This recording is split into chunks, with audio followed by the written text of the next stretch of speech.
Is the volume okay? Because I'm not sure if you guys. Okay, I'm starting to see some of you. All right. Awesome, awesome, awesome. All right. So, anyway, hope you're all doing well. If you're in the States, been affected by the storm, we got about 6 inches or so right now. 6 inches of light powder. So, we'll see what we get in terms of total accumulation. Obviously, as the title suggested, nothing here is going to be trade related. So, if you're like a purist, you're only interested in what I have to talk about in regards to the markets and whatever, it's probably going to be very boring for you. And I promise I'm not going to be here very long. My wife's in the other room and she asked how long I'm going to be. So we're probably going to catch a movie or something downstairs in the theater. So I just wanted to touch base with y'all. I will say this in regards to like the gold market and silver. I'm not sure what Twitter Space Kit and company were doing. I joined in. I talked about. I was talking to somebody. I don't know who it was exactly. And forgive me. I don't mean to be somewhat of someone trying to just dismiss or whoever it was. Is I talk to a lot of people when I'm on those things, and I don't remember who exactly it was. But he's got the recordings. I'm sure you guys can go take a look at it. He's real good at finding out where things were said in the past. So I talked about how, and also during my mentorship when I was doing paid mentorship, which I'm not doing, by the way. I've been getting a lot of folks emailing me saying, I just spoke to you on Telegram and you didn't. I'm not going to talk to you in direct message. I'm not going to do that. So as soon as someone asks for money, you know that that's a scammer. I'm not going to ask for your money. So I talked about how silver and gold were going to be at these levels. Okay. And one of the primary reasons was that because of everything that they did during the COVID scamdemic, yeah, we're going to go there. All of that was a huge wealth transfer. And also, a lot of people have been given something they're going to find out soon enough that they should have never done it. And that transfer of wealth was done in a broad brush approach across all markets. And fundamentally, silver has been suppressed for decades. Like it should be way higher than it is right now. And gold should be as well. But if you go back and look at March 2020, that was a significant opportunity for everyone to be a participant in that. And my mentorship students will tell you, all those that were in every user group where I spoke to them and told them this is what was going to go up. These markets are reflecting not only the fundamental drivers, like the batteries that's going into cell phones, things that are large commercial uses of silver. That's what's being implemented here. I kind of talked about that years ago, and now everybody's jumping on board because it's obvious. Because they look at the chart and they want to go back in time and look at what were things being discussed back then, and they can now, but it's not useful to anyone now that we're at these levels. So I tweeted the other day. I said, if anyone doesn't take some measure of profit here, it would be uncivilized because it's had a parabolic run. I don't suspect that it's done because the underlying fundamental drivers behind why silver and gold are up hasn't changed, and they're not likely to change in the near future. So we have huge wars, on the horizon. We have a currency war where the BRICS nations are trying to unseat the dollar index or the greenback rather, the dollar, off of the global reserve status. And their pursuit is to have a gold-backed currency, which I've always said, all we have to do is go back to that, and no one's doing anything. No one's going to defeat the dollar if they do that. The problem with that is them, quote unquote, them. They like to have imaginary money. Okay, imaginary money where they can just keep creating and printing more of it, print more of it, print more of it. It's an imaginary commodity. They can produce as much as they want, write off, as many dollar bills as they want, and they'll still charge us taxes. So if they can print as much money as they want to, why do we get charged taxes? It's for control. So the idea of silver being topped here or gold topping at 5,000, can we have a measurable retracement that's technically sound in both of those markets? Sure, absolutely. I would not in any way, shape, or form try to predict a top or market. I went on the record with Bitcoin, and I know a lot of you like to have fun with me and rib me, and I rib all you back there in the crypto markets. But my students will tell you that I've called every major run in Bitcoin, up and down. Ultimately, yes, I have not changed my mind. It will ultimately go to zero. Okay, it will go to zero once you find out what's eventually going to materialize. No one will want it.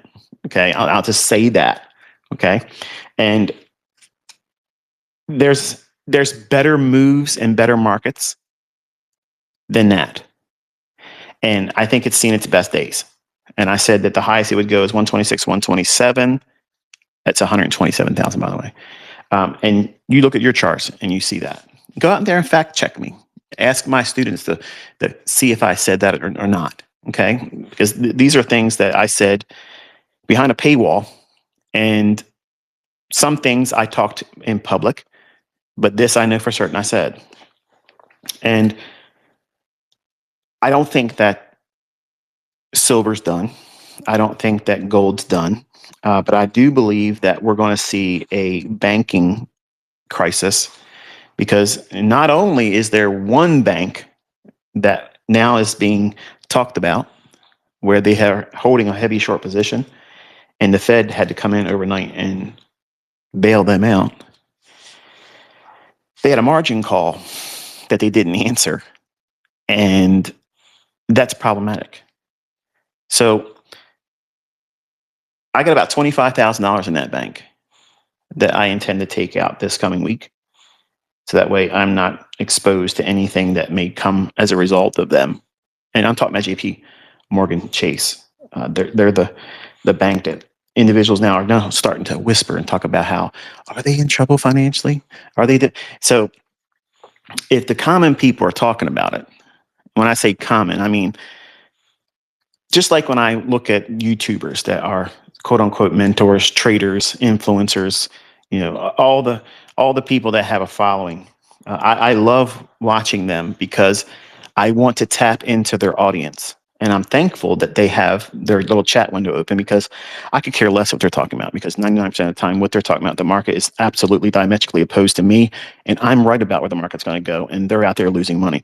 So I'm not interested in their technical analysis. I'm interested in the following that they have, their audience. And whenever they are highly opinionated, when they're really, I know you're probably thinking, wait a minute, this said not trade related, and all you're doing is talking about the markets. You must be new around here.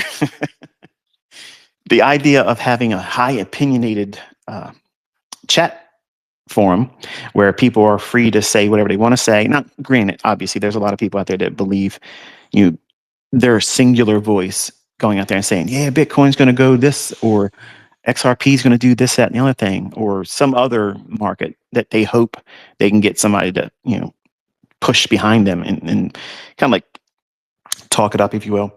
I love seeing those types of things in trade related channels that live stream. I love that. I love seeing that, because if I can time my idea about where the market's going to go higher or lower, and if it's diametrically opposed to those individuals collectively, not just one joker in a chat window, but I want to see if other people chime in and say, yeah, I'm looking for the same thing. And if it's like a change in the sentiment, or the attention is shifted while the live streamer is doing whatever they're doing, if the conversation really starts to sway in, well, what do you think about that? And where would you buy? Where would you short it now? As soon as I start seeing those things, and if I'm diametrically opposed to that, I got about a 99.9% likelihood that I'm going to be right on my next trade. And that's just the facts. The point is I'm looking at the sentiment, the opinion of someone that if they knew how to trade, they wouldn't be in there watching another live streamer. They would just simply be trading. And I'm listening for this low IQ opinion. Now, I don't mean that to be condescending. I'm saying that this person clearly doesn't have the aptitude to know what to do as a trader, where the market's going to go next. Because if they did, they wouldn't waste their time being in another person's live stream, hoping to get breadcrumbs from their table and even entertain their opinion about where they think the market's going to go. I'm there to see the moments when those individuals that know the least about the marketplace, when to time the market, when I'm able to time the market accurately and I have an opinion about where I think the market's going to go, if at that very moment it's diametrically opposed to the individuals that are watching someone else's live stream and they have their opinion and they're being, well, they have emojis in their posts or they're highly charged with emotions. Oh, it's going to go crazy. It's going to do this. It's going to do that. That right there is one of the strongest diametrically opposed sentiment confirmations that I could have in my own analysis. Now, I say that because I do the same thing with other YouTubers that are homesteaders. Okay. And what is that? People that have their own livestock, they have a farm, they teach people how to live basically in a self-sustained manner. And while I don't fully do that type of thing, I've always been fascinated with it. And I do have some self-sustained things at my own home, but like I don't raise livestock. I've contemplated doing chickens for my own fresh eggs, but I haven't done it yet. And I'm not a gardener. So I don't have a green thumb. Am I trying to cultivate, no pun intended, that skill set? I have over the last year or so. I've been looking at some of the property I have and how I might be able to use that. Considered maybe buying some property off of my own home's property and using it just for primarily, producing food. But it's still a work in progress, and I'm not in a rush to do that. But I'm interested in it. So what I say is, those individuals that have a comment section, or if they have live streams, they will have people come in and they will leave comments about what they think also. And I'm listening. Okay. I'm listening to these individuals. And when they start talking about things I said years ago, what does that mean? How we're going to see global unrest. We're going to see wars. We're going to see Russia take on Ukraine. We're going to see China, which is eventually going to cross that line and go into Taiwan. If you haven't really been paying attention, the United States is giving all of the perfect setups for China to do that. And what's going on is we're messing with Greenland. We're messing with South America. We're talking about Canada. We're doing all these things and we're diluting our focus and our resources in places around the world that will just give the perfect excuse why we couldn't do anything to help you, Taiwan. We couldn't do it. We had too many irons in the fire, and it is what it is. Okay, so I do believe that's going to happen. Admittedly, I'm surprised it hasn't happened yet, but I believe it's going to happen. And we're just going to be, unfortunately, unable and preoccupied with so many things in the States going on and what we're trying to do everywhere else, that we won't do anything to defend Taiwan.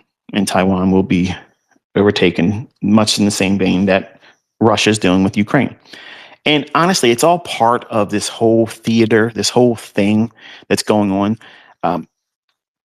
You ever look at the news? I don't watch the news. I kind of like look at what's going on around the world, and then I can tell you what the headlines are going to be. And I've been doing it for years. And it's not to say that I'm some kind of Nostradamus or some prophet or anything like that. I'm just aware. I'm paying attention.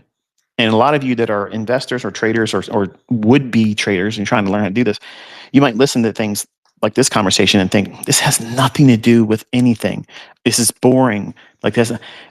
But if you don't think about these things, it's going to be these very things that's going to wipe your account out, because you won't know the cause and effect of all of these things converging to create a perfect storm where the markets will just basically just crush you.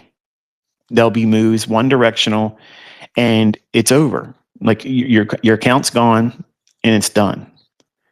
And I believe that when individuals in these homesteaders comments are finally talking about the things I've talked about, then either we're going to see the next level of authoritarianism, or something new is going to start becoming the developing focus to keep people talking and distracted and not diverged, but divided.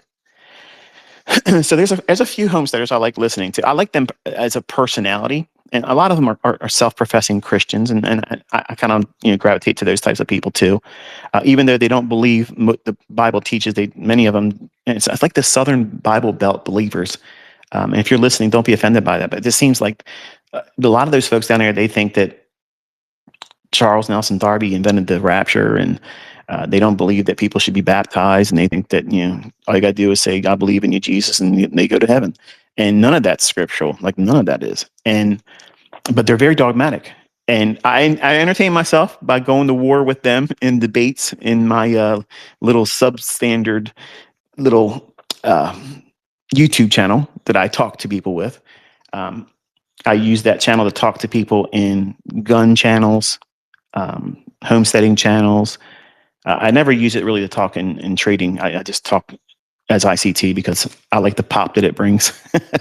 But the idea of listening to less informed people that are highly energetic about what their opinions are, and they feel like they're on the high ground.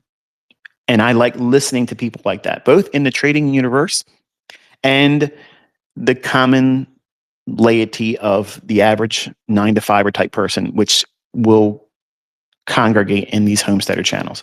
They're down to earth folks. They're just, plain Jane like anybody else. They put their pants on just like anybody else. They're not trying to be mental giants, but what they believe in wholeheartedly. And they don't bite their tongue when they have an opinion. They say what they want to say and they mean what they say. And that's what I'm looking to tap into. So when I see things like, oh, well,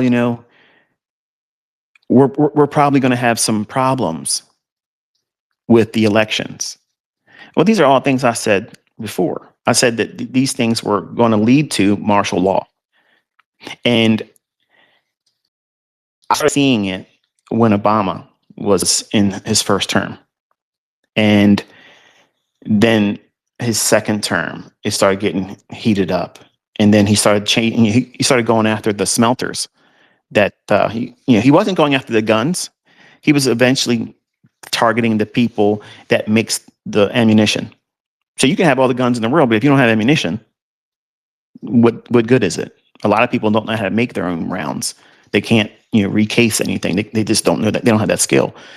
So that had me alarmed, and I started buying firearms because of that. And that idea of paying attention to that stuff, because I was never really political. I never really cared about. I have never voted because I believe firmly that if it mattered, we wouldn't be allowed to do it. And I know some of you are very staunch critics of that perspective, and you'll probably want to come at me for that. And you're welcome to your opinion, but you're not going to sway me on it. Like, here's the way I look at it. Okay, of anybody that has the freedom to be able to complain about everything, I do, because I wasn't screwed over by anybody that I voted for, and I didn't get screwed over by the person I didn't vote for. So I'm unbiased. See, I'm not on the team.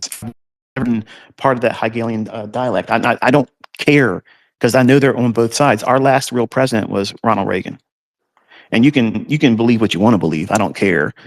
But the bottom line is, I've never had a desire to go out there and register as a voter and vote, because I've always felt just like the face of communism himself, they don't care about elections. They just care about who counts the votes. And we're never going to have, ever, it's never going to have a outcome that's organic and not adulterated. It's going to be messed up all the time because all these oligarchs, all these people out there that are unelected, they are subservient to their masters. And those individuals are Luciferian. They are the ones that run everything. They are the owners of the algo. They're the ones that do all the things that make things go. They're the individuals that tell the people, the World Economic Forum and the NWO what to promote and push. They're employees of these quote unquote boards. Okay. And that is what makes this whole world go round. So I'm not of the opinion that we're ever going to be able to avoid these types of things, but to lose your mind over it, to go out on the streets, and create a situation where you eventually get harmed or you cause someone else's harm because your energized opinion, that's exactly what they want you to do. That's what they want you to do. When you as a class of society, when they know that you're looking for a hero, they're going to supply that hero for you. That's what Trump was in 2016. That's what I said on my social media accounts then.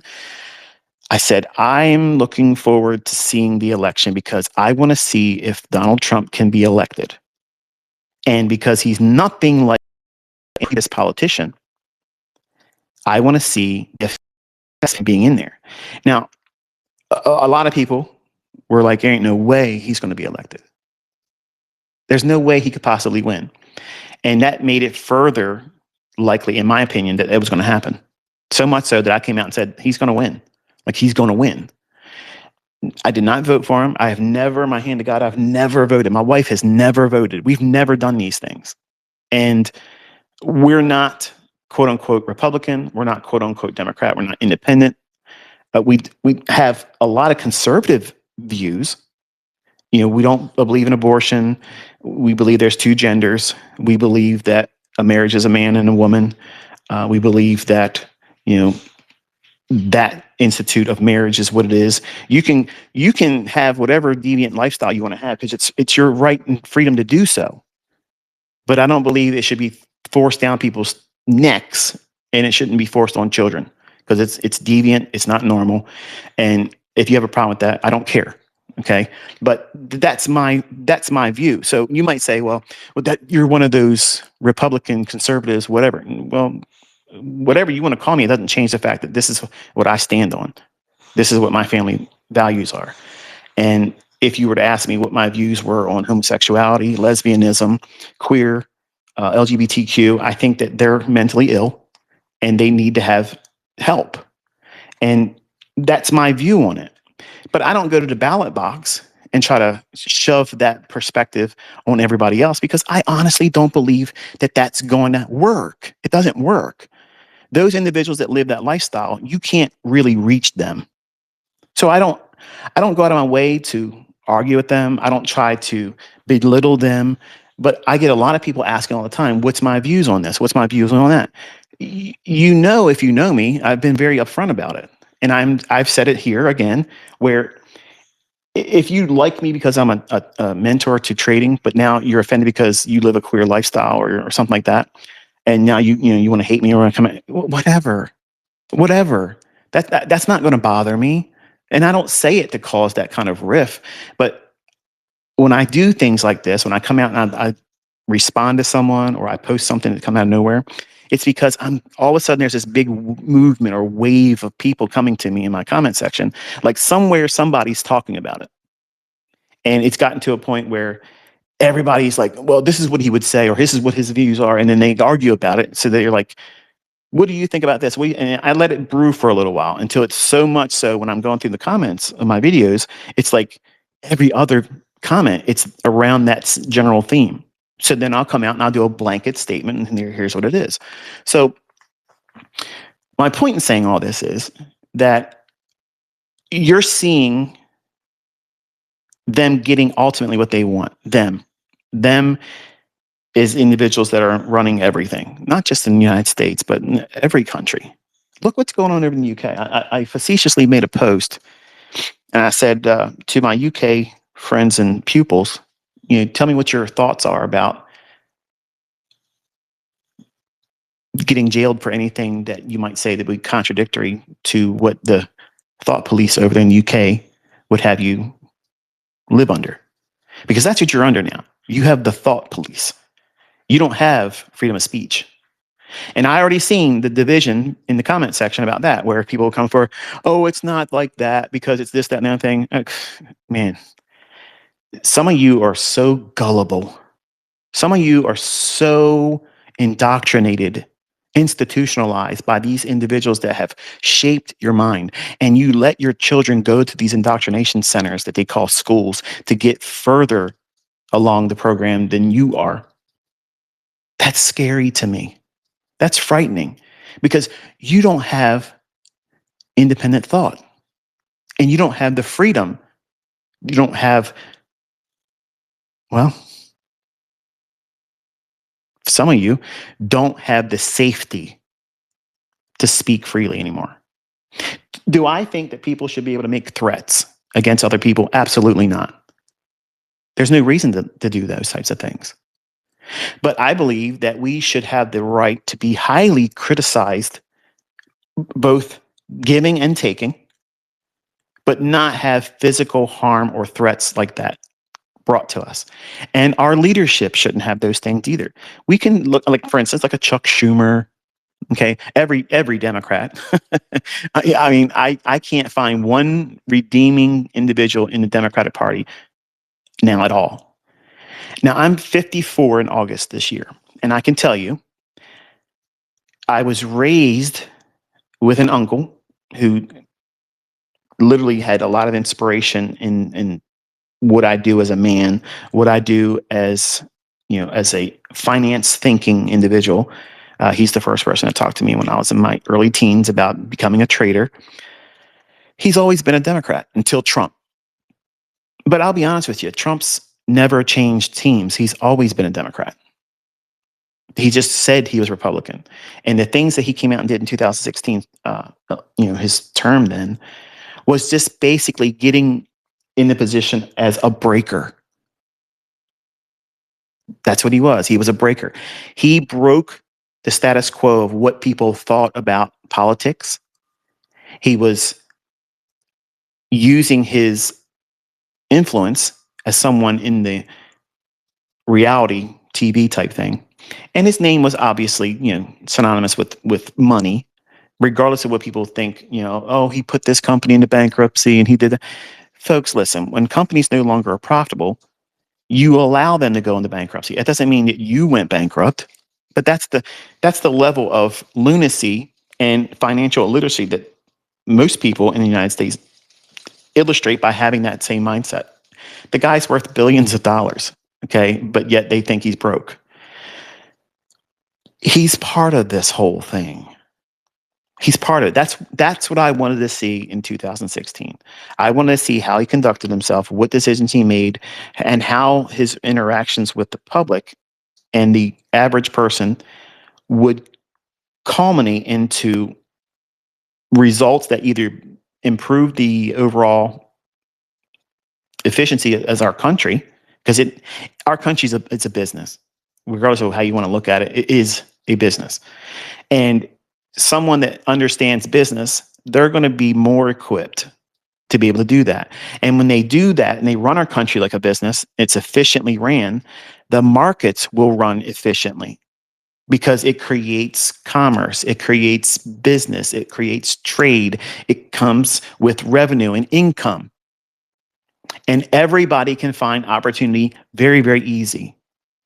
Now, contrast that, his first term, even though lunacy was all over the place, okay, riots were all part of that first term. And then when the Biden regime came in, because they stole the election, And I dare any of you to say it didn't happen because they literally are finding proof of it every single day now. The point is this: where were the riots? None. None. So we're back into here's Trump. Everybody's expecting 2016 Trump again, expecting the market to be crazy good again. What do we have? More lunacy, more nutsos, more division, more fighting in the streets, more we got to get out there and do something. You're not going to do anything but get yourself in trouble. That's what you're going to do. That's what you're going to do. Okay. The markets are no better with him being in office now. In fact, it's come to a screeching halt. Look at the dollar. Look at the indices. They're in this big block range. They're just grinding people down, grinding accounts, grinding people's patience. They know that your hopes and dreams were on him being in there elect again. And then, okay, we're going to have our well-oiled engine, come to life again, and everything's going to be easy. It's going to be salad days again. And they're strangling everything. And the only thing that's moving is the metals. They're the only thing that's moving right now. Very, very fluid, one-sided, one-directional. And it's several things going on there. Number one, it's a precursor to another world war. It's a precursor to a banking crisis. It's a precursor to the common folk being fearful. When we as traders, we care about the ebb and flow of the marketplace. We have a finger on the pulse every single day, whether you're a day trader or not. If you're in the market and you have any skin in the race, you are trying to always get a fixation of what is the market doing today? What is it likely to do tomorrow? Where is it heading in general? Is it good? Is it bad? Are we in inflationary, deflationary? What are we looking at? Because we have a vested interest in the outcome. But because we're Main Street mentality, Front Street, the average person that doesn't have a 401k, they don't invest in stocks. They don't trade futures. They certainly don't have any cryptocurrency. When I'm watching these homesteaders channels and I watch these people come forward and they have these asinine, ass backwards opinions about what they think their markets are going to do. Like they were all saying that silver and gold were topped out. And that's when I came out and said, they're getting ready to really go up. And it's going to go up a lot. Because they think tops form when they go to high prices. But they don't understand the dynamic behind what's making gold and silver go up. There's a huge underlying engine underneath these markets that are going to propel them higher. Gold, when the BRICS nations said that they were going to have a gold-backed currency and all these nations started signing on to it, that is a formidable challenge for the dollar. And I've said this before. I said it when I was in my mentorship. I said, it's kind of easy, really, to topple the dollar. And it's to do what Putin and China's president have been working on. If you get a large body of countries to say, you know what, we don't like the U.S. when they, come after us because we don't want to do what they want us to do. All of a sudden, we have to have a regime change in our own country. What would happen? Okay, what would happen if all of the BRICS nations came together and said, you know what, we don't like Donald Trump and we want to go into the United States and do a regime change? How would you feel about that? Because that's exactly what we do as a country. We go around like we're the police of everybody. And that's one of the things that I have felt uncomfortable about since George Bush Jr. That whole shift in September 11th, 2001. That's when the whole change in narrative started on that day. Now, one can argue and say, well, there was things before that when JFK got knocked off and when this and that and the other thing. Yeah, but it really became obvious in September 11th when those things that we watched take place. If you were alive then, you know exactly where you were that day. You knew it. Something was wrong. Something really, really bad was going on. And I wanted my entire family immediately home. I knew in the pit of my stomach that things were definitely wrong. I watched that second plane hit the building live. I came home and saw the first plane hit it. And I was thinking to myself, well, it must have been one of those small planes. Somebody just unfortunately had an accident and maybe had a medical emergency in flight and it hit the building. But then when I watched that second plane hit it, that was weird. That was like what am I looking at? Because at first I thought it was a kind of like a commercial for a movie. And then when I turned the volume up, because I just dropped Cody off at school, and I was sitting with a guy named George Lutz, who I was teaching how to trade. And the market didn't open up. And I remember telling him, because we were talking through internet relay chat at the time, I told him, I said, listen, obviously I don't know what to tell you today, but I have things I have to take care of. Like I have to get my family safe, and that's where my mind's at right now. I'm stuck in a trade in SPOOs. The market's not opening, and I got things to do. I can't talk to you. And that's when my anxiety really ramped up. And I was a victim to the news. I was a victim to all that stuff. And they would have every day this terror threat assessment, code red, code orange, code yellow, and every other day they would say, oh, the threat level's raised up. And they were basically selling pharmaceuticals.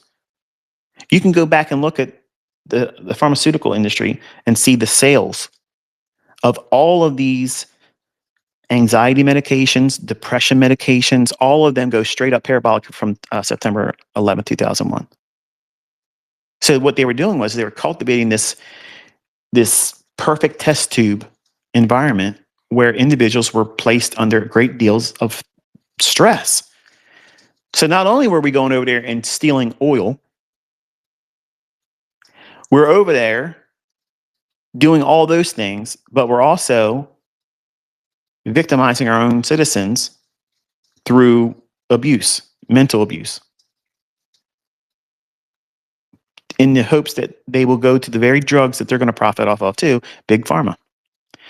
So how's that any different with the COVID stuff? They made billions of dollars on something they just came up with like that. We need a cure for this. Okay, bam, bam, here we go. We got it right now. Not only one, but we have several companies that came out with a cure like that.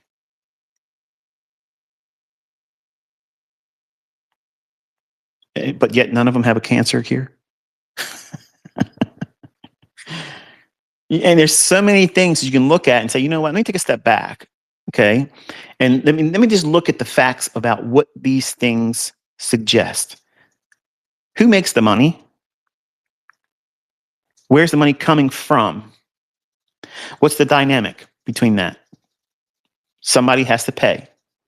Well, what's the surest way to make somebody pay? You're going to die unless you pay.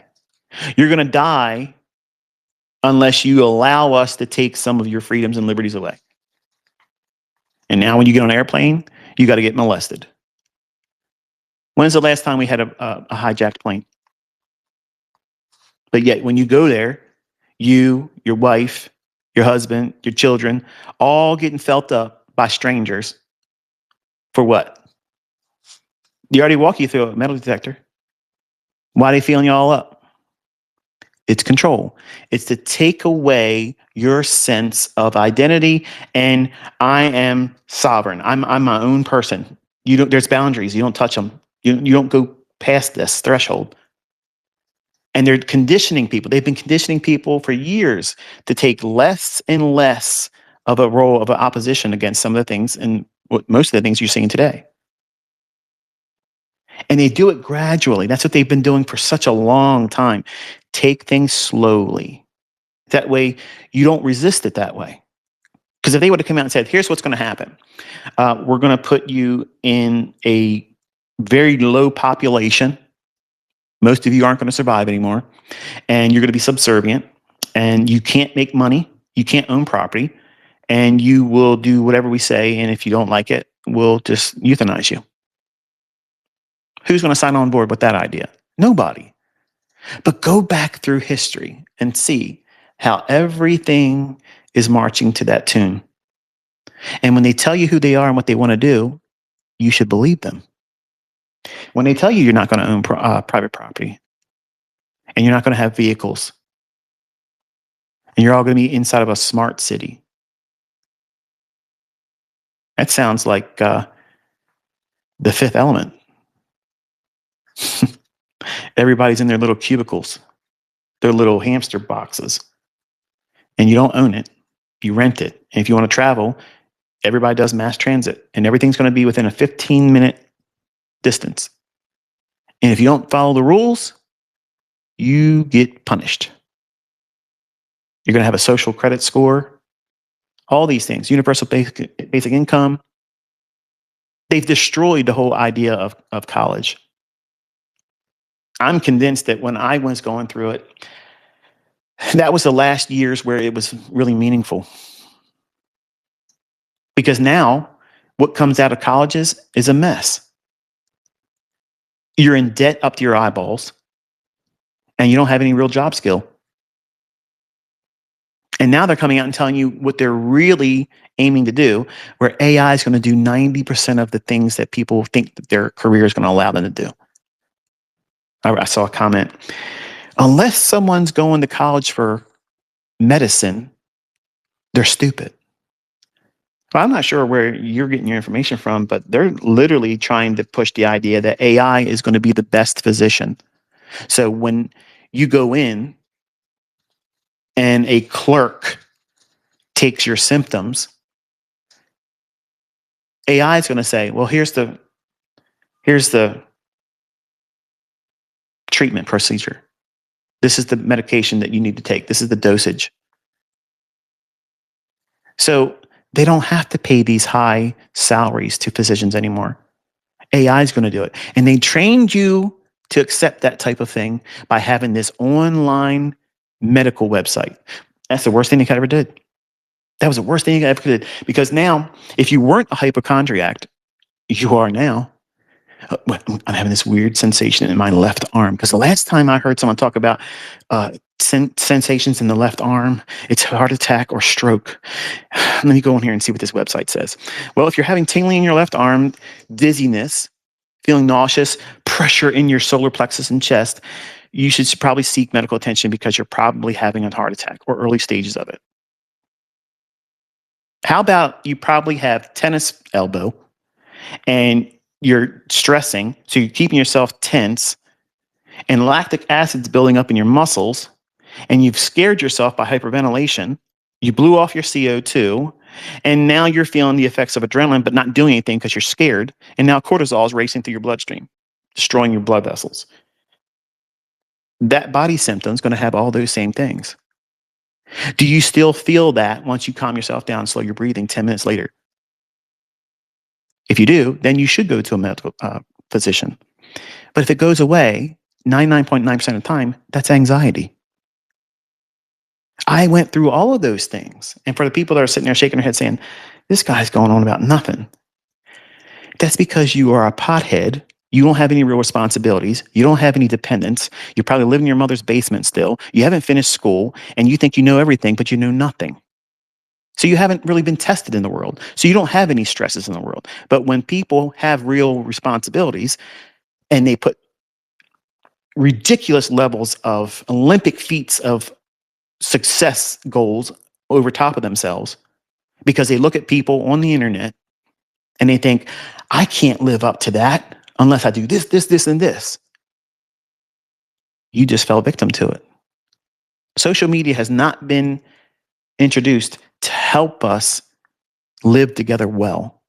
It's been created to cause division, unhealthy competition. It's literally to keep up with the Joneses. That's the expression in the United States. If you're outside the States, you probably won't get that expression. But for everyone in the United States, we all understand what that means. When you're looking at your neighbor, you're looking at the person down the street or the people in the world that are doing very well, like celebrities and athletes. How are they buying cars and homes, and how are they dressing? Most of the things that they do is contractual. Like when they go to these award ceremonies, you think they paid for that dress or that suit they're wearing? No, they are paid to do that. They're walking billboards, but you're a sucker. You look at this and say, wow, I want to go out there and buy myself a Rolex watch. And let me tell you something, Rolex is trash. Okay. It's trash. They're overpriced garbage. You want a real watch? Patek Philippe. That's a watch. And that's still it's too much money. Okay. But that's a real watch. But you all look at these things and you think, I'm not successful unless I'm stupid enough to spend that kind of money on things like that. The cars that you see them in commercials, they don't own those vehicles. They don't do those things. Most of the time, they have a grocery getter car. Why? Because their financial advisors are telling them, park your money in interest-bearing accounts, fixed income, real estate, and don't waste your money on stupid things. That's the reality. That people with real money and are trying to continuously make good money and not waste money, this is what they do. Now, I'm not saying that people that don't have a business that use that measure because it works, it sells. And I believe that I would be even greater in terms of, a larger person in trading in terms of an influencer, guru, furu, whatever you want to call me. If I would have showed everything that I can afford, I would have been much more well known. But I never wanted to do that. Even at the height, I don't do those things because it communicates the wrong message. I don't want you focusing on those things because those things, which I was doing the same thing when I was younger, I was interested in all that stuff. I chased all that. I was keeping up with the Joneses. If someone bought this car, that car, they want to live in this type of neighborhood, this house, I was telling them, I'm going to do even better than that. I'm going to do this better. I'm going to have a car that's faster than that. I'm going to buy more cars than you. I'm going to do this, that, and the other thing. I'm going to buy the most expensive shoes, the most expensive watches, and real estate where the common folk would be happy to live in just any old house if they said they liked that person's celebrity house. In my mind, I'm thinking, oh, I'm going to buy something bigger and better than that. That's a trap. That's the problem. And when you look at where we are as a society, not just in the United States, but globally, we're past that threshold of money, wealth, and status. Now we're at the point where we're fighting each other, and our day begins with who can we war against with next and new today? How can we conquer more for our team? And where do they go? Right on social media. They recruit. They want to get people thinking like them.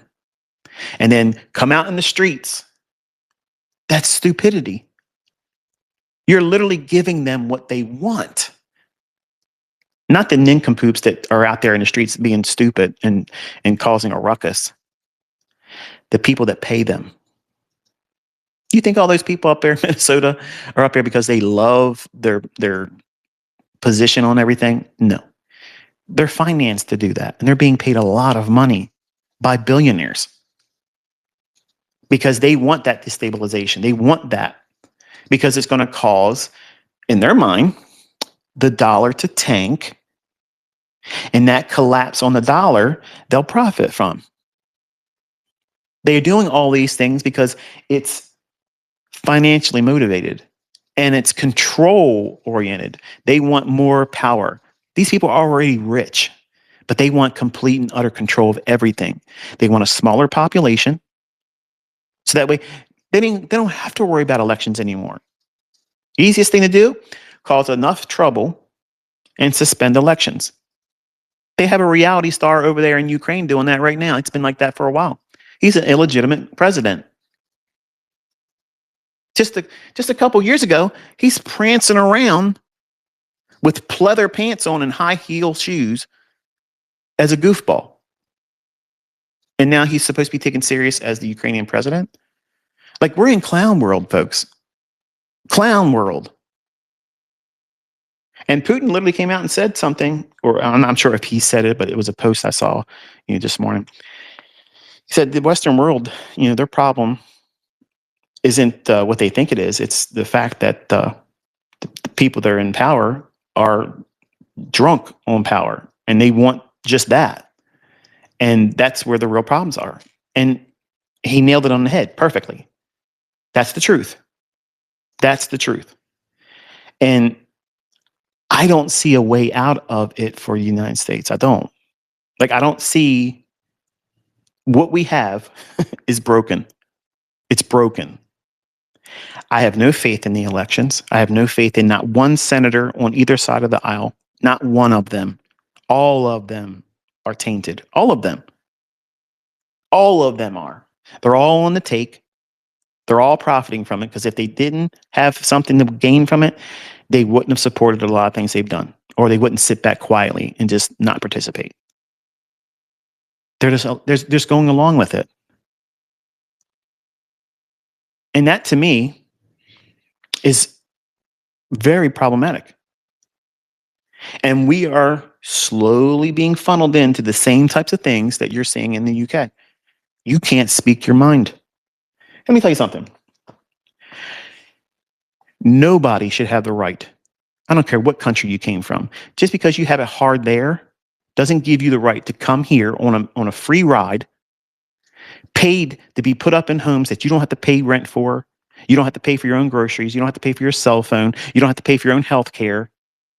And then you have the luxuries of bilking the taxpayer with fraudulent companies, milking them, which is my tax dollars and your tax dollars in the United States. And then when they get caught, they get tossed right back out on the street by an activist judge. You don't see there's something wrong there? Everybody's on the take, and they know that people are going to talk about it. I'm talking about it, but I'm not going to go out in the street and be stupid. I'm not going to invite you to go out there and go in the streets and do something stupid either. I'm telling you, don't do those things. Observe what they're doing. Understand what they're doing and the motivation behind it. It's because they want destabilization. They want the perfect excuse to come in as the rescuing hero, because eventually it's going to get so bad that you're all going to be begging for them to bring down the hammer and institute martial law. And they're going to be glad to do it. They're going to be like, well, you know what? We're going to give you what you asked for. We are going to protect you. But it's them creating the situation. They're standing there with a gas can full of gas and a lighter. They just started the fire. And behind them is the bucket of water. That's the solution. They already have the solution in mind. But they're creating the problem to bring the solution they already have in mind, which is their outcome, and it favors them, which is more control, less freedoms and liberties for us.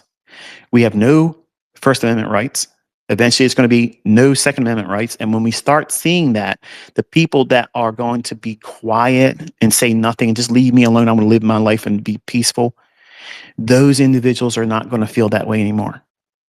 And then we might have a 1776, mind shift.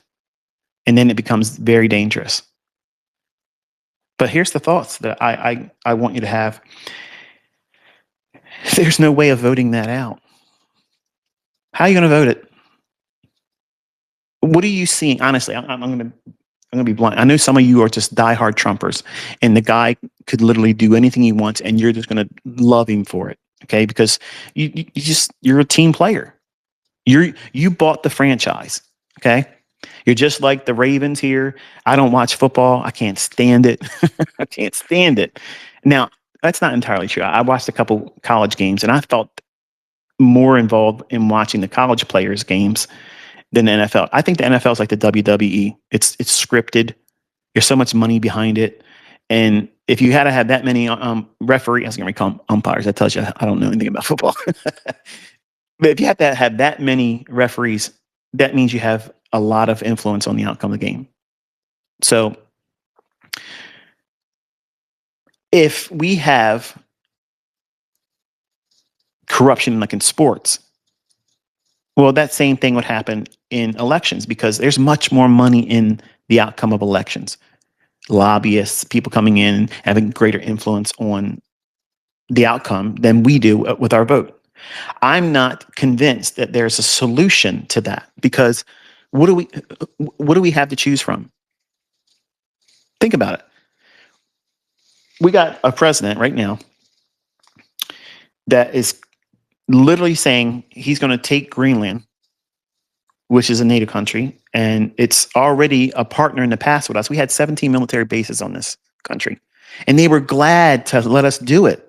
And if we needed to put more of them on there, I'm certain they'd be like, okay, no problem. It's done. It's handled. So why is it that we have to take them over? We got to take their country from them. I don't feel comfortable with that. I think that's a problem. We're not entitled to that. Like, why is it that the United States does this to countries that really can't fight back? Sure, we went down to Venezuela, we removed the guy. But what are they going to do in response?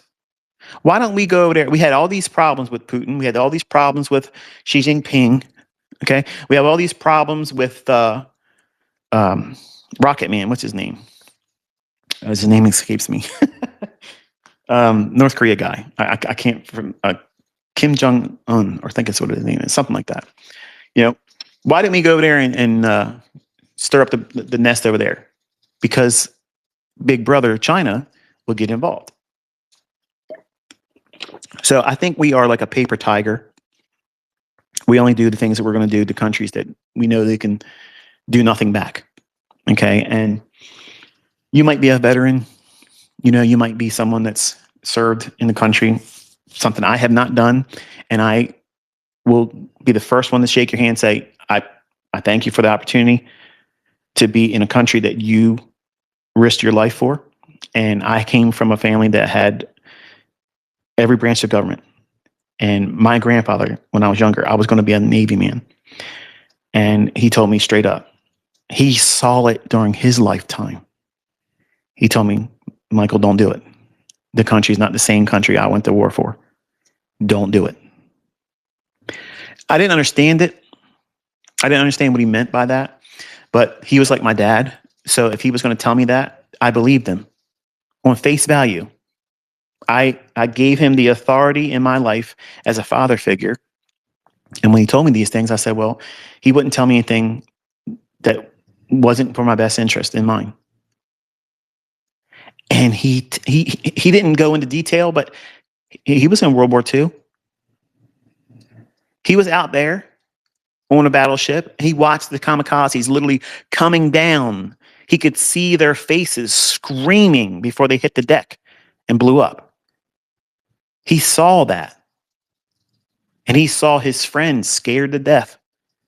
And he thought he was going to die many times.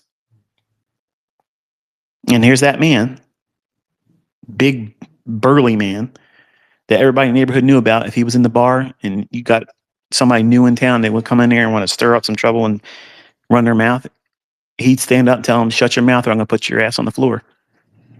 And if they didn't know who he was, they stood up and then they got knocked down. They knew not to mess with Floyd. Don't do it. So here's that same man telling me as a young, impressionable, early teenager about ready to graduate from high school when I'm like, Pop, I'm gonna join the Navy. Because I wanted that attaboy, I'm proud of you type thing. I wanted him to tell me I'm proud of you. And I thought this is the surest way of doing it because he's a Navy man, very proud Navy man. And to hear him talk about his other, fellow Navy people that brotherhood that isn't just limited to the Navy. My dad was a Marine, I had an uncle that was in the Army. To see them, how they look at other individuals in their branch, and they have respect. I mean, there's a lot of bull crap that goes on there. They josh the Marines all the time. The Marines josh everybody else. But honestly, anybody that serves, they have respect for anybody else in another branch of government. And to me, that's a brotherhood. Unless you're part of it, you just don't understand it. But I seen it in the way my family conducted themselves. And when my grandfather said, "Don't join the Navy, don't join any branch of military. The country's not the same." I just took it at face value. And then later on in life, he was gone.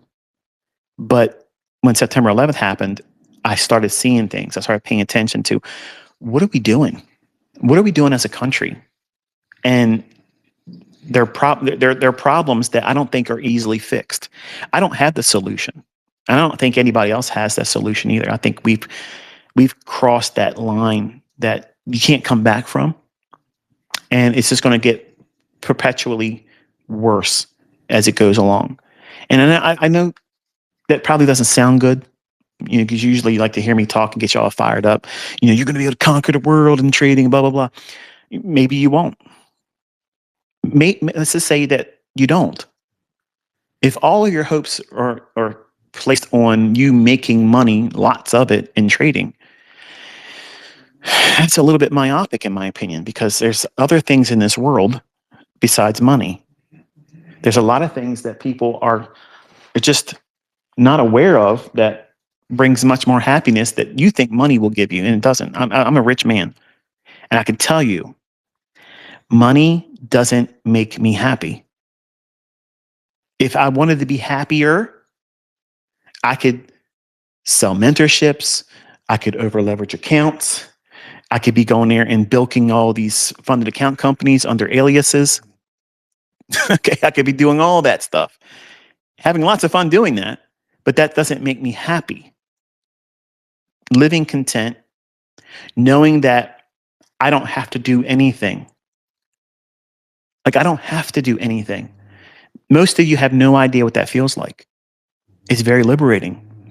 Hang on one second. I got to disturb my little girl here. She's snoring like a lumberjack here. Hey, little girl. I can't edit your snoring out. I'm live here. All the YouTubers are going to be upset because that's in there in the background. So I think that, let me make sure I'm getting closer to the microphone here. I think that, we're in for a real ride here. And to hear things like Trump saying, maybe I'll do another third term.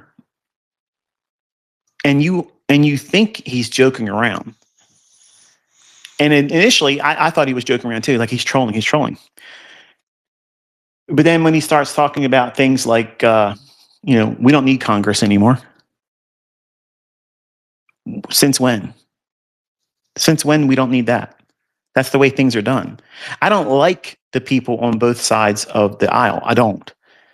But our way of government and the three branches of our government are the way things are. And just like I don't think activist judges should be allowed to remain seated, they should be impeached, they should be removed, they should be taken, they should be held accountable. If someone's grossly guilty of something that's criminal, if they let that person out and they go and do something equal or worse, they should be held accountable for that. Not just the person that did the crime, but I think they should be held accountable for that. The idea of placing all of these opposition judges, that was started during Obama's tenure as the president, the illegitimate president, the Kenyan, because that's what he was. That's what he is. The guy that's married to Michael, my Michelle. Yeah, how about that? He put all that stuff out there, and you've seen how effective it was in causing the excuse why certain things couldn't get done that everybody was hopeful for in Trump's first term. And then when the beast that was and was not and shall be, I mean Trump, by the way, when this person was elected in 2016, He failed to get there in the office again in 2020. But then he made his way back in there. So now everybody was expecting what? The same thing, just a sequel, but more of it.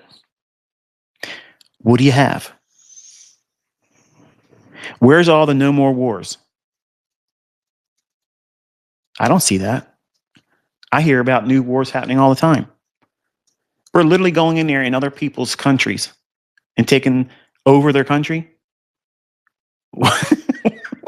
When is it legal for a president to go into another country and say, okay, I'm going to take your oil and it's going to be better for your people that I'm taking your oil and I'm taking the money and I'm putting it in an account, offshore account, in my name only, and I'm going to oversee what we're going to do with the money. Does that sound kosher to you? Like, I'm going to be honest with you, that's kind of weird. Like, it feels like I woke up in another dimension where there's no sense at all. Like, we're in Looneyville here. In no timeline ever has that ever been something that would be viewed as, oh yeah, that's only up and up and legal. It doesn't make any sense to me. And people are just walking around that are supporting Trump. They just think it's okay. And I think they have been beaten into submission to whatever that man says is the truth. Whatever that man wants to do, it's okay and justified. And any president, male or female, regardless of the background, whatever side of the aisle they're on, they have to be reined in. They have to have some capacity of control over top of them. They just can't do whatever they want to do. That's lawlessness. That's lawlessness. And if the person that's in charge is conducting themselves in a lawless manner, what message is being conveyed to the citizens of the country? The law doesn't apply to them. So if it doesn't apply to the highest person in our country in terms of commander in chief, if they're not subject to the law, then what are the people, the citizenry, going to think about themselves? That they are not underneath the law either. And then you get what's going on in the streets now. Lawlessness. And now they created this whole business of here's the ice baby coming out there. And they're going to stop all these Somalians coming into the country. Are people being arrested? No doubt people are getting arrested. I'm not convinced that that's what they're there for. I'm convinced that they want to create the problems that you're seeing now. Because it's wintertime, folks. The crowds aren't that big right now because it's cold. It takes a lot of money to pay for those people to be there. But when the weather breaks in the springtime, going in the summer, it's game on. All the nutsos are going to come out. All the hardliners are going to come out. All the anti-Trumpers, all the Trump supporters, everybody's going to come out there. And then things are going to exchange from both sides. And it's going to be allowed to happen for a little bit of time. And then when all that stuff kicks off and the average person realizes how unsafe it is to go out in public anymore, just to go to the grocery store, you run the risk of getting yanked out and pulled out of your car and jumped because they think you are a ICE supporter or a Trump supporter or you're an anti-Trump supporter, like whatever team that you think you're on. I'm gonna be honest with you. I don't care what side of the aisle you're on, what you believe. If you stand in front of my car and you think that you're going to do anything with anybody in my family in that car, you think that you're going to do that, you are a speed bump to me. I want to see how fast I can go over top of you. I'm not worrying about the outcome. I'm going to run you over because I feel like you're endangering my life. You're endangering my family's life. And I don't care what anybody else says about that. When people do that, you're acting like a barricade. That's threatening. And I feel like I can handle myself. Certainly I could handle myself when I was a younger man. Even then in my prime, I would still do the same thing. Because if you're outnumbered, it doesn't matter what you think you can do, how you can throw your hands or how many brass friends you have on your hip. You can't take care of all of them if they're trying to yank you out of the car. I was a younger man, and when Rodney King got beat up and abused by the police back then, and they were doing the trials and whatnot, I was downtown in Baltimore City, and I got to tell you, I was the only white guy in the area, and I had bags of money coming out of vending machines in my hands inside of a milk crate. I just serviced the machines I was in. And I literally was scared to death of what was going to happen. I tried my best to get through that part of town as fast as I could. And it wasn't very long where things were on fire. They were smashing things up. People were getting yanked out of their cars, stomped on. Man, I was going up northbound on 83. I was so thankful just to be out of there and heading back to Owings Mills, Maryland to drop my truck off, let my boss at the time take the money, cash it out, and then I wanted to go home because I was thinking to myself, it's going to get wild. It was. It was wild everywhere. People were fed up. They were just they're getting to the point where they're going to pop off. So one man got stomped on, and a lot of the country's states had civil unrest because of that. Maxine Waters literally was jumping up and down cheerleading when a trucker got yanked out of his truck and smashed in the head with a brick. The same woman that said, get in their faces, don't let them feel safe in the public. That's what we have as leadership. That's what we have. So we're being led by leadership that are corrupt because she hasn't changed. She's no better than she was when she was a teenager. She's just richer for it. She does the bidding of her overlords. And I'm convinced that both sides of the aisle does the same thing. How else do these same people always get elected? Like there's nothing to choose from. Where's the fresh blood that's going to come into the country and be good leadership? Because that's what's needed. All these old people that have been sitting around on the tit of lobbyist money, where they get they cause the outcome of these elections. They get what they want. You don't get what you need. You don't get it easier. You don't have low interest rate lending that's within reason, an economy that has a very healthy job market where people are coming in, and it's not just one or two segments of the marketplace where everybody has a livable wage because we're not getting screwed. Think about it. Not one of these people ever can do anything to make things better, but they keep getting richer and you keep losing liberties, freedoms, and the noose around your neck is getting tighter and tighter and tighter. And the only thing that changes is the animosity you have for your neighbor because you think it's their fault that they voted these people in, and they're not voting them in. These people are getting in because they're rigging the elections, but they're telling you it's those people that voted for them. So what is it going to do? It's going to cause you to hate that person with the blue hair, the nose rings, the people that have the T-shirts that have "Make America Great" and the hats. It's this team mentality, and they take football mentality. They want to take the Pittsburgh Steelers. I gotta make sure. I gotta check myself. Is it Pittsburgh Steelers, Pennsylvania Steelers, or Pittsburgh Steelers? One of the two. Okay, you know what I'm talking about. And the Baltimore Ravens, they're rivals. Okay. I've watched these guys have fist fights over games.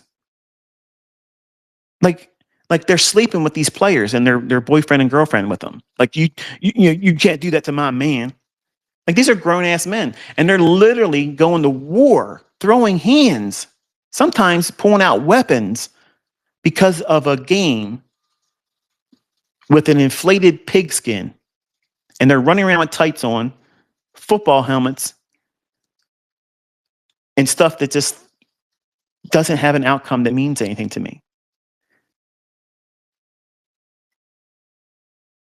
They take that mindset and they place it into politics, and they make it a war of identity. You either identify with my side or you're the opposition. And that's not what our founding fathers had in mind. And I'm convinced that, we're living in a time where you can clearly see that they're not following the Constitution anymore. And it's been slowly being unveiled, if you will, that it's no longer the law of the land. So what is? Executive orders? Because that's not law. And when you have somebody that's supposed to be the commander in chief coming out there saying, we don't need Congress anymore. We can buy your country or we're going to take it. You have a choice. That's a mafia shakedown. That's what that is. And that doesn't sit right with me, man. And I'm being honest with you, because I know some of you think, well, it doesn't matter because you don't vote, or we don't like you because we don't like you. Okay. I get it. All of you have an opinion, and your opinions are valid because that's what you believe. And that's what makes our country great, because we can share our opinions, even if they're differing, but it doesn't change the fact that you're entitled to it. I'm entitled to mine. Yours are entitled to be yours. And it doesn't matter. I don't need you to subscribe to the way I see things. I'm certainly not going to subscribe to what I see majority of people do. I'm a contrarian at heart. I want to know what everybody else is doing, because I'm the first one in line going the other direction. That's what I'm looking to do all the time. I'm not in the business of going out there and risking my life, my well-being, my net worth, my family, my properties.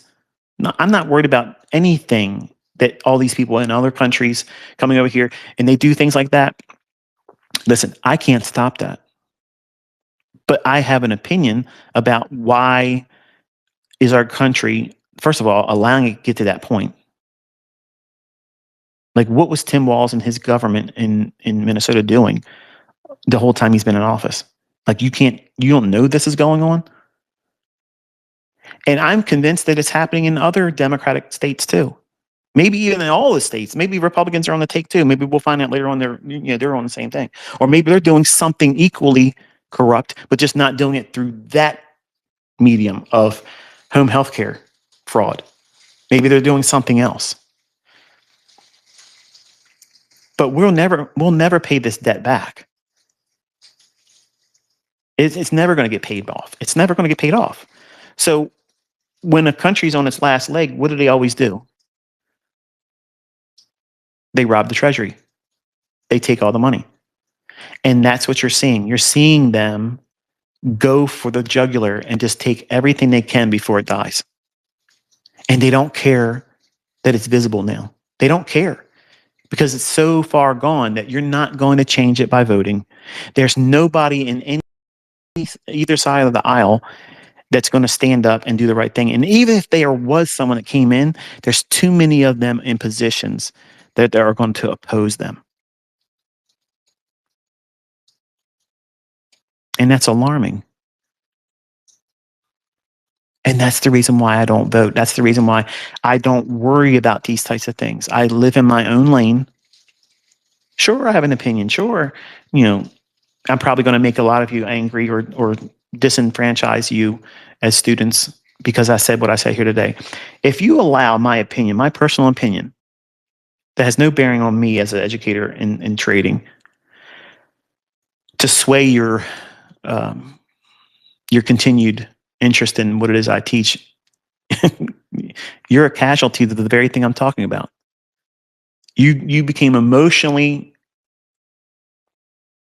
sensitive on matters that have nothing to do with you learning from me about the market. And I don't really need you to learn from me. I mean, I'm reminding you that you are in a position of choice. You have a real choice here. But when you go to the ballot box, you don't have a choice. You have the illusion of choice. You think that you have the choice of voting for one person over any other based on your opinion about how they promise to lead.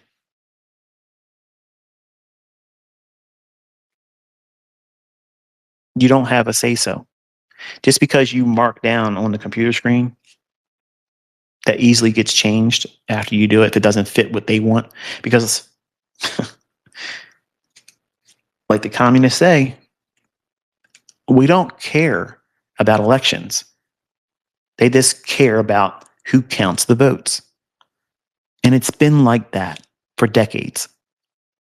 Just nobody cared enough to look into it. They don't care because we got wrapped up right away with Operation Desert Storm. And what did me and the rest of my friends think? We're going to be drafted because some evil Middle Eastern guys came over here and they did some things and we got to do something back to them. Otherwise, we're in trouble. We're gonna get killed by these people. And they created this boogeyman scenario. There's always a boogeyman. That's what they've shown consistently. They have to have a boogeyman.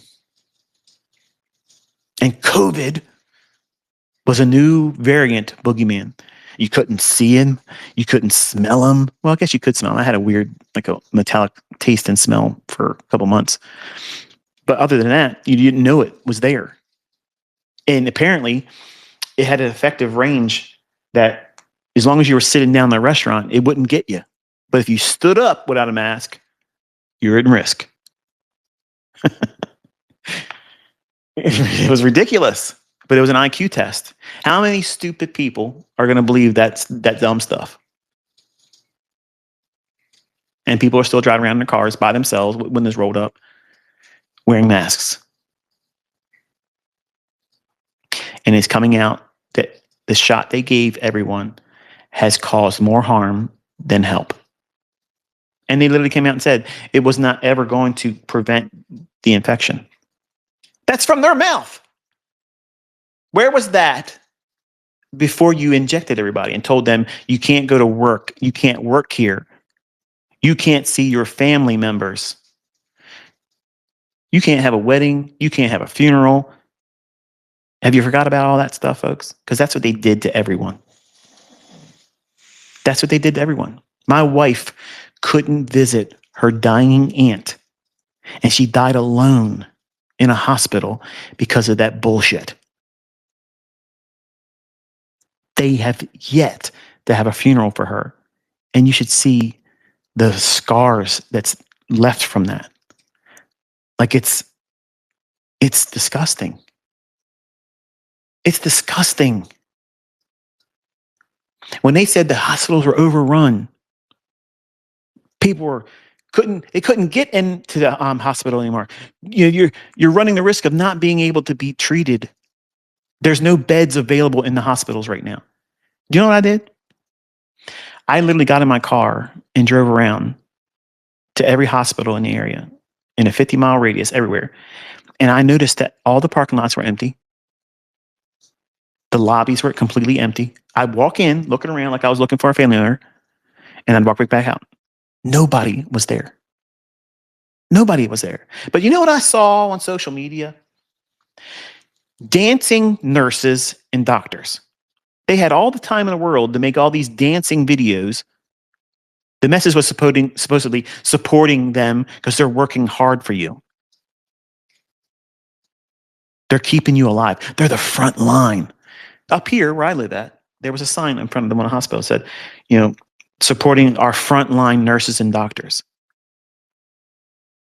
And when I first saw the sign, I'm like myself, yeah, wow, that's bravery. Like they're right there in the face of it all. And then they said, Operation Warp Speed. We got to get this into everybody right now.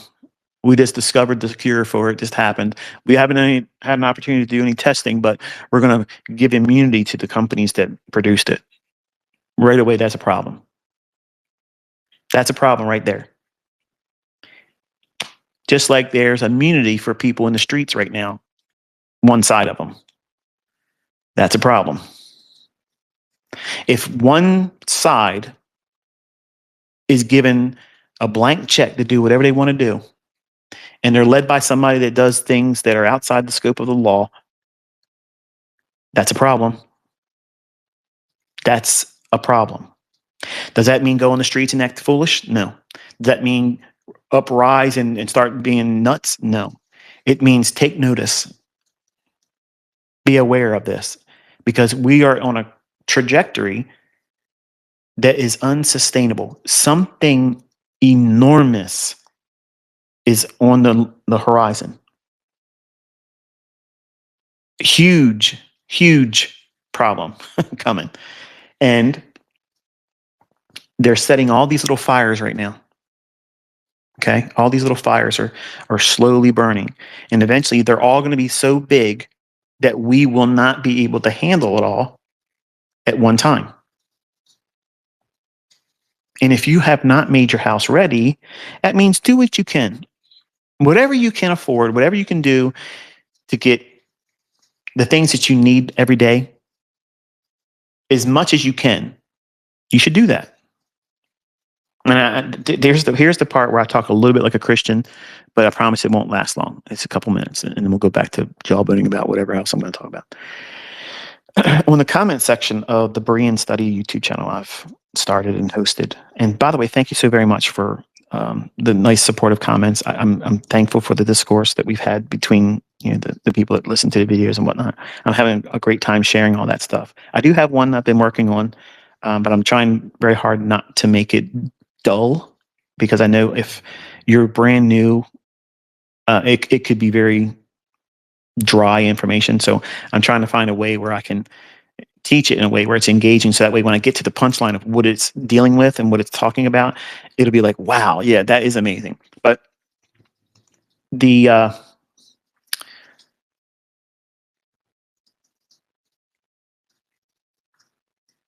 comments are coming to me like this.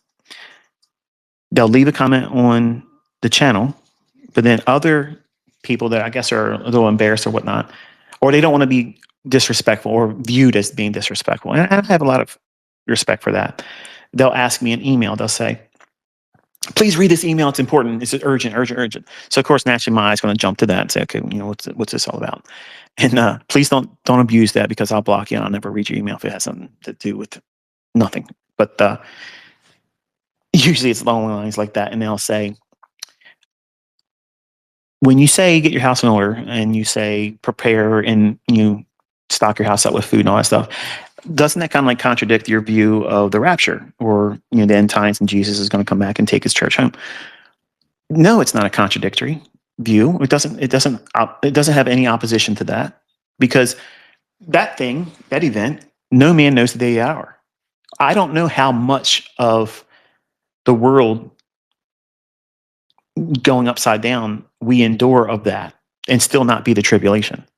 Like that, like we don't know that. I don't know that. So this is how way I live my life.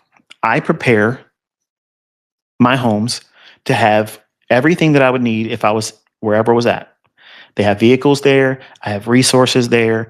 I have cash. I have non-perishable food. I have weapons. I have medicines. I have clothing. And I have lots of extra things in case someone from my family or friends need to bed down with me.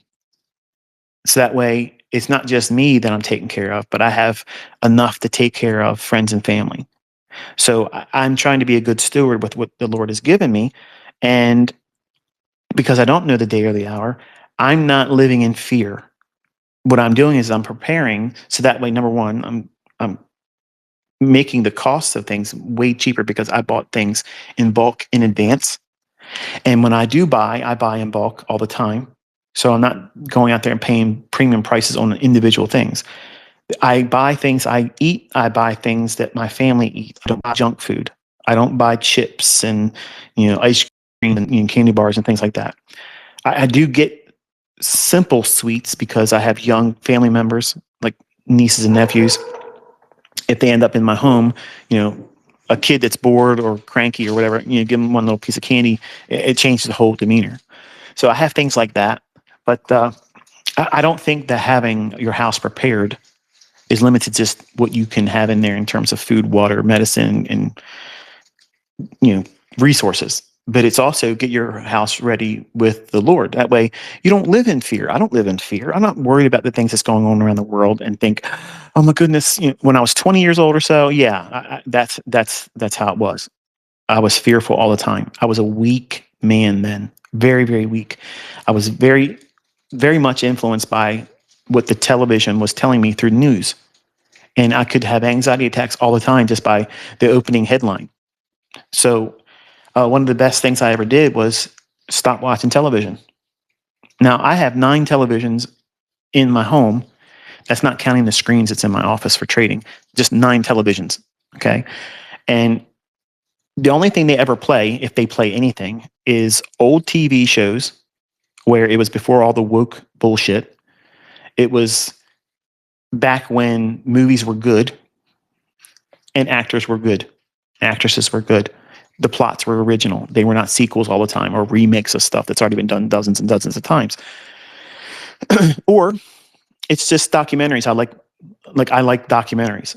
So I'll watch things like that. But I'm not literally watching screens much at all anymore. But I have them in my home.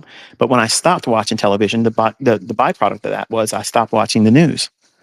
And I noticed that my anxiety levels went way, way, way down because I wasn't worrying about things I had no control over.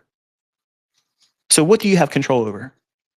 You have control over what you buy and accumulate in your own home and what you place in front of your eyes. And the word says, don't put anything that's wicked in front of your eyes. That is not only things that are profane, like pornography, um, unsavory things, but it's also watching people like that. There's a lot of people I used to watch, I won't watch anymore because they're just filth. Like it's just filth, and it's disgusting. And the only thing they're doing is constantly talking about someone else. Many times it's me, but when they get really, really vulgar, I can't watch that. Like I can't watch it. And if they talk in a way that now don't get me wrong, I am capable of saying a cuss word. Okay, I know it's hard for you to believe, but I'm capable of saying it once in a while. Okay, and I have to repent for that. But I'm not out here saying vulgar things for the sake of being vulgar. It's not something I want to place myself in the audience of. So when I started removing myself from those types of things, I noticed that it had a huge impact on a positive way where I don't have the anxiety, I don't have the uncomfortable uneasiness, and it allowed me to think about things on a more wholesome level. And when you're balanced and your life is like that, um, illness is rare. Your, I guess your body allows it. It allows you to rest. You sleep better. You just, I don't know. I guess all around your life just gets better because you're not constantly trying to figure out what the next thing's going to be, and you can't control it. So that's why I'm glad I never got involved in the voting because when I was younger, I was very, very opinionated, and I had to have my way. Okay, they named streets after me one way, and if you weren't doing things the way I wanted it, I had nothing to do with you. And if I were to vote, like let me put it this way, if I would have voted in 2020, say I was a Trump supporter and I was voting Republican and I participated in it, I would have been as a younger 20-year-old, 30-year-old Michael, I would have been nuts, raging constantly online, raging about it. And I'm thankful. I'm thankful that God took that interest away from me early on when I had lots of people in my family trying to influence me into being a voter. My uncle Stan, who sowed the first seed in trading in my mind, 13, 14 years old, he was a Democrat, Democrat, Democrat, Democrat. And growing up, um, watching Michael J. Fox on a sitcom and thinking he was the coolest thing around. In that show, I'm a Democrat, I'm a Democrat. So I myself, well, when I get older, I'm going to be a Democrat. So what was I doing? I was falling in line with the computer programming that they do. And that's what movies are doing today. They're sowing this woke mentality, this victimhood mentality. And if you have an opposing view, somehow you're racist, somehow you're a bigot, somehow you're just, you need to be exterminated. And to me, they can kiss my ass. I don't care about your woke bullshit. I don't care about your opinion. There's two genders, and if you have a problem with that, that's your fucking problem. That's your problem. It has nothing to do with me. But no one's convincing me when everything started, it wasn't Adam and Steve. Okay. It was Adam and Eve. Okay. I don't care how you slice it. Okay. Your great, great, great, great, great, great, great, great parents was a man and a woman. And you should be thankful that that's how it was, because that's the only way your relatives, no matter how far you want to go back, whether you're black, white, yellow, Asian, brown, whatever you are, okay, we're all coming from the same two people. Okay. That one man and that one woman. That's how it started. And there ain't nobody better than anybody else because of their race. That's the way it was. I don't care if Adam was black and Eve was bone white. I don't care. Or vice versa. I don't care what their colors were. That's where we all came from. That's where we came from. We all got a little bit of black in us. We all got a little bit of Asian in us. We all got a little bit of whatever it is. We're all mixed up. We're all mixed. We all came from those two people. But you get tied up in this tribal mentality, black and white, Muslim, Christian, Republican, Democrat, woke, not woke. I'm not going to put myself in that horseshit. I'm not going to do it. But I'm not going to make up some nonsense to try to fit in either. I'm going to say what I believe is factual, it's truthful, and it's not meant to be argumentative. But I'm also going to defend my position and say, I'm not going to think like someone that has mental illness. And I'm not going to champion people that have mental illness. I'm not going to lift them up and say that they're worth following and look their pillars of the community because they have a mental illness. Because that's what is on today. And that's how we got ourselves in this situation. So when you look around, I know I'm getting cussed out right now. I'm unsubscribing this asshole, blah, blah, blah. Whatever, man. Okay. I'm not here for that. I'm being real. We're having conversation. If we were out going about town and you were friends with me and we're sitting here having a drink or whatnot, I don't drink alcohol, but we were having a drink and we just got on a conversation and I was your friend, you're my friend, I would feel comfortable talking like this way with you, knowing that you see me as your friend. And my friend can have a differing opinion about something, and it doesn't change that friendship. It just means that, hey, they see it differently than I do. But because they're my friend and I love them, I can tolerate their indifference to what I believe in. Because it isn't going to change how I live, and I'm not going to change how they live. I'm a practical person. I know what I believe in, and I understand that people are going to have different views. If you want to go and sleep with the same sex and have a lifestyle like that, I know enough that I'm not going to change that.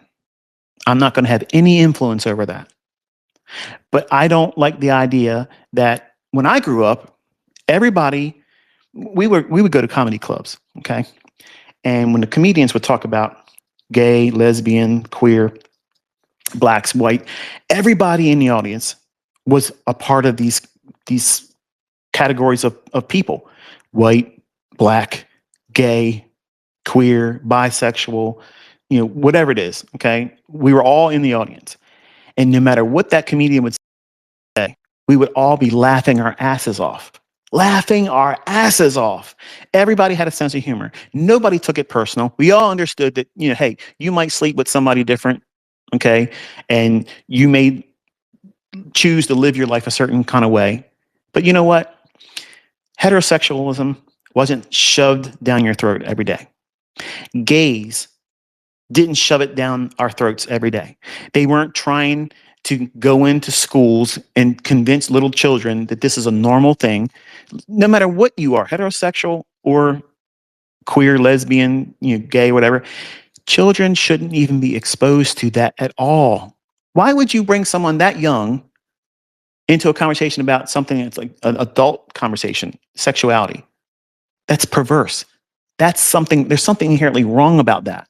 And in Generation X is what I'm part of. We were the last give a fuck generation. We cared about each other. We could get along with everybody. Okay. Comedians could talk about blacks and the blacks would love it and laugh about it. And they would talk about whites and we would laugh and we'd all love it. Okay. Gays and lesbians would get cracked on all the time and they would be pissing themselves in the comedy clubs right next to us. And we would not walk out of the club afraid that they were going to bust us up outside the head or stab us because we laughed at a joke.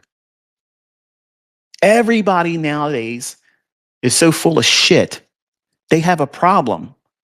They have an inherent problem that's a you problem, not a me problem, not an us problem. It's a you fucking problem. There's something wrong with you in the way you think because your head's too far up your own ass. You have no sense of humor. You take everything literal. You take everything as an attack, and you have no other way of except this is going to be my way. And if you're opposed to that, F you. Something needs to be done to you because you don't look at it my way. And that's what's wrong with today's world, man. Like the level of entitlement, like we didn't expect anything for free. We worked our asses off for everything we got. We worked our asses off. But you today, if you got to wait 5 fucking minutes to get anything given to you, you waited too long. It's 2 weeks fucking late. You should have already given this to me for free. You're an asshole because you made me wait. Man, that would have never flown in my generation. We don't think that way. We didn't think that way, man. It was alien to have that mindset. But that's what you see around the world today, right now. Everywhere. You owe it to me. The fuck I do. I don't owe you shit. Nobody owes you anything. Nobody owes you anything. But when you elevate these people that think this way, and then you tell them from a position of leadership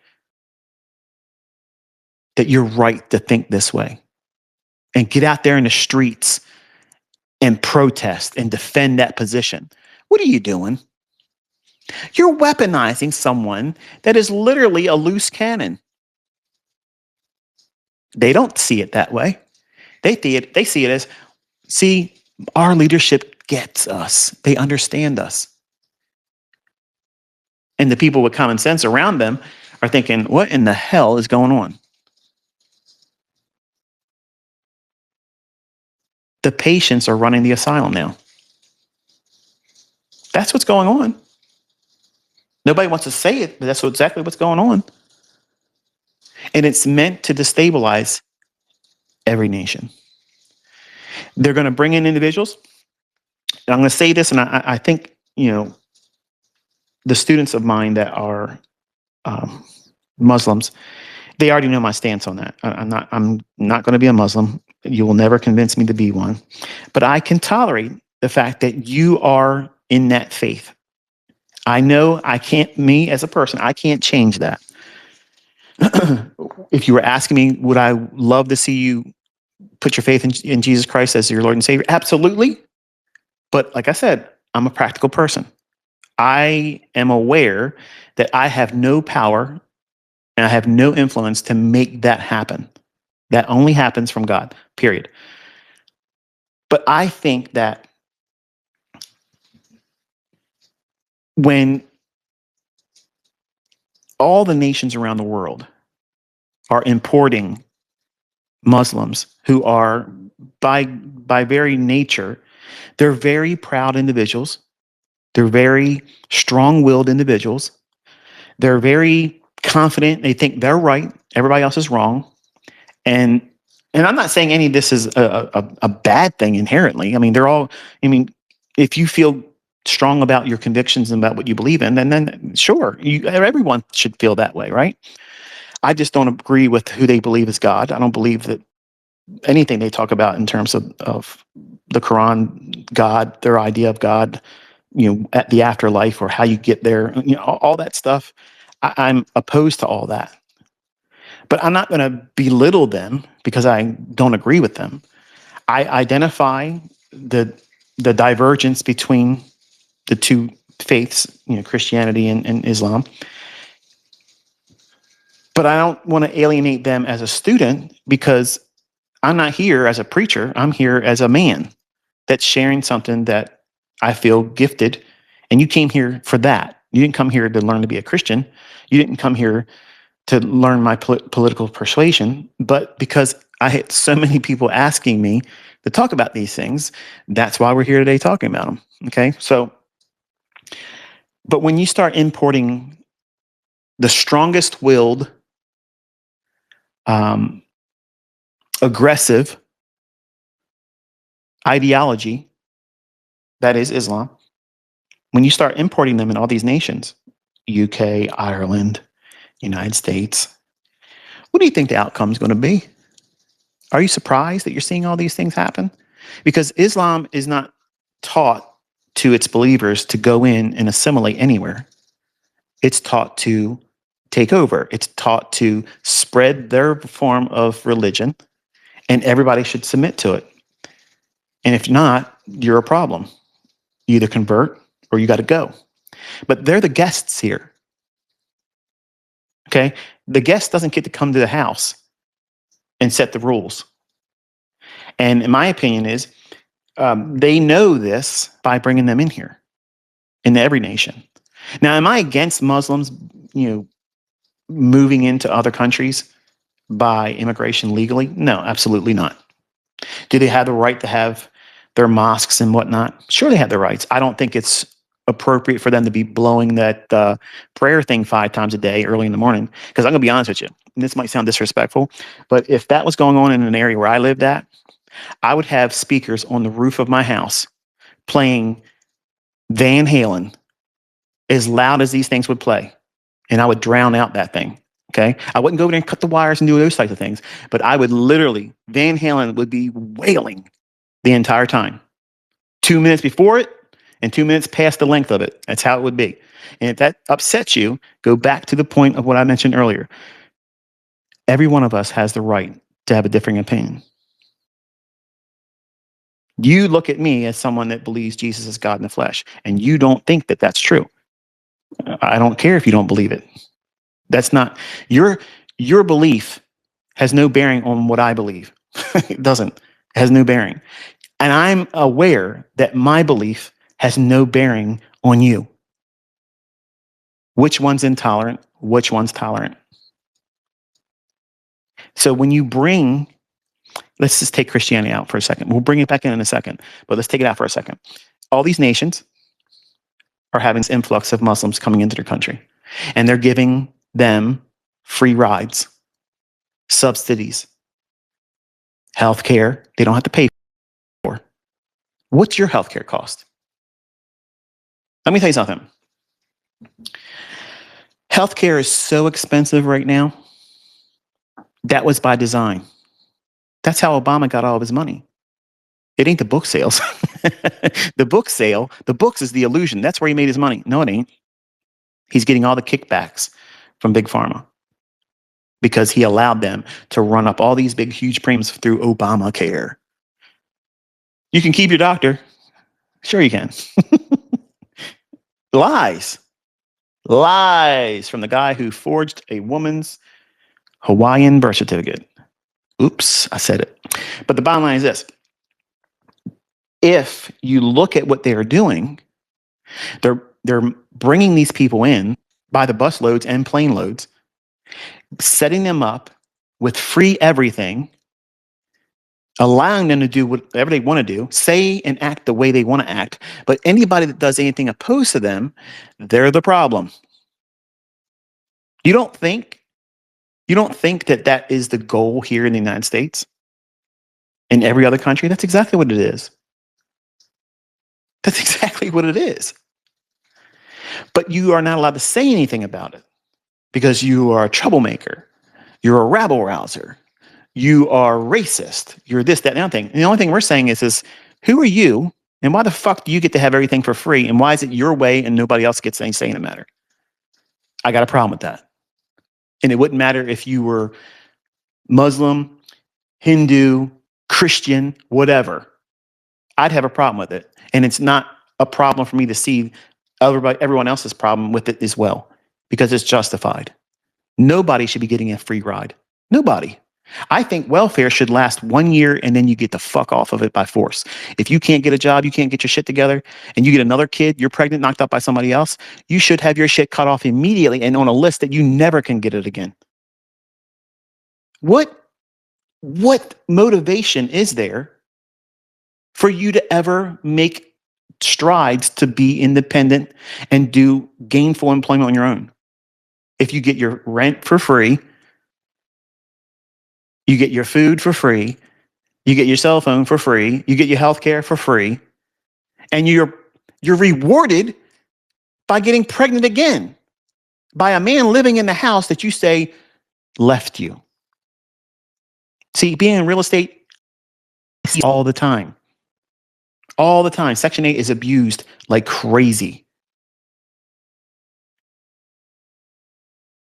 But when you allow and you import these types of individuals into our country and you set them up with that mindset, say, here's what you can do. And then we're expected to pay $3,000 a month for healthcare, for a good healthcare plan, covering all your family members. And then you still won't have that company pay out anything because you have to meet a deductible of $10,000 a year before they start paying anything. That's some bullshit. That's some bullshit. But they get a free ride, they get to have everything, and they have better coverage too. Come on, man. What is it meant to do? It's meant to have people pissed off. And what are they going to be pissed off about? The person receiving it. So what are they doing? They're engineering class warfare. I hate those Muslims because they get to get everything for free. They're only getting what they're given. They're not taking it by force. They're not taking it by force. It's given to them. Just like the people that abuse welfare here before they started doing that stuff. They're taking what they're given. And they're rewarded to live that way because that's the Democratic voters' base. There's got to be two sides, folks. If there isn't two sides, they can't keep us divided. And that's what it's all about. But I suggested people to read Albert Pike's 3 Wars letter. Now, if you research it long enough and deep enough, you're going to see that people are going to kind of try to say it was forgery because it uses words like Zionism and fascism, which didn't exist then. That's some bullshit. That's some bullshit. Okay.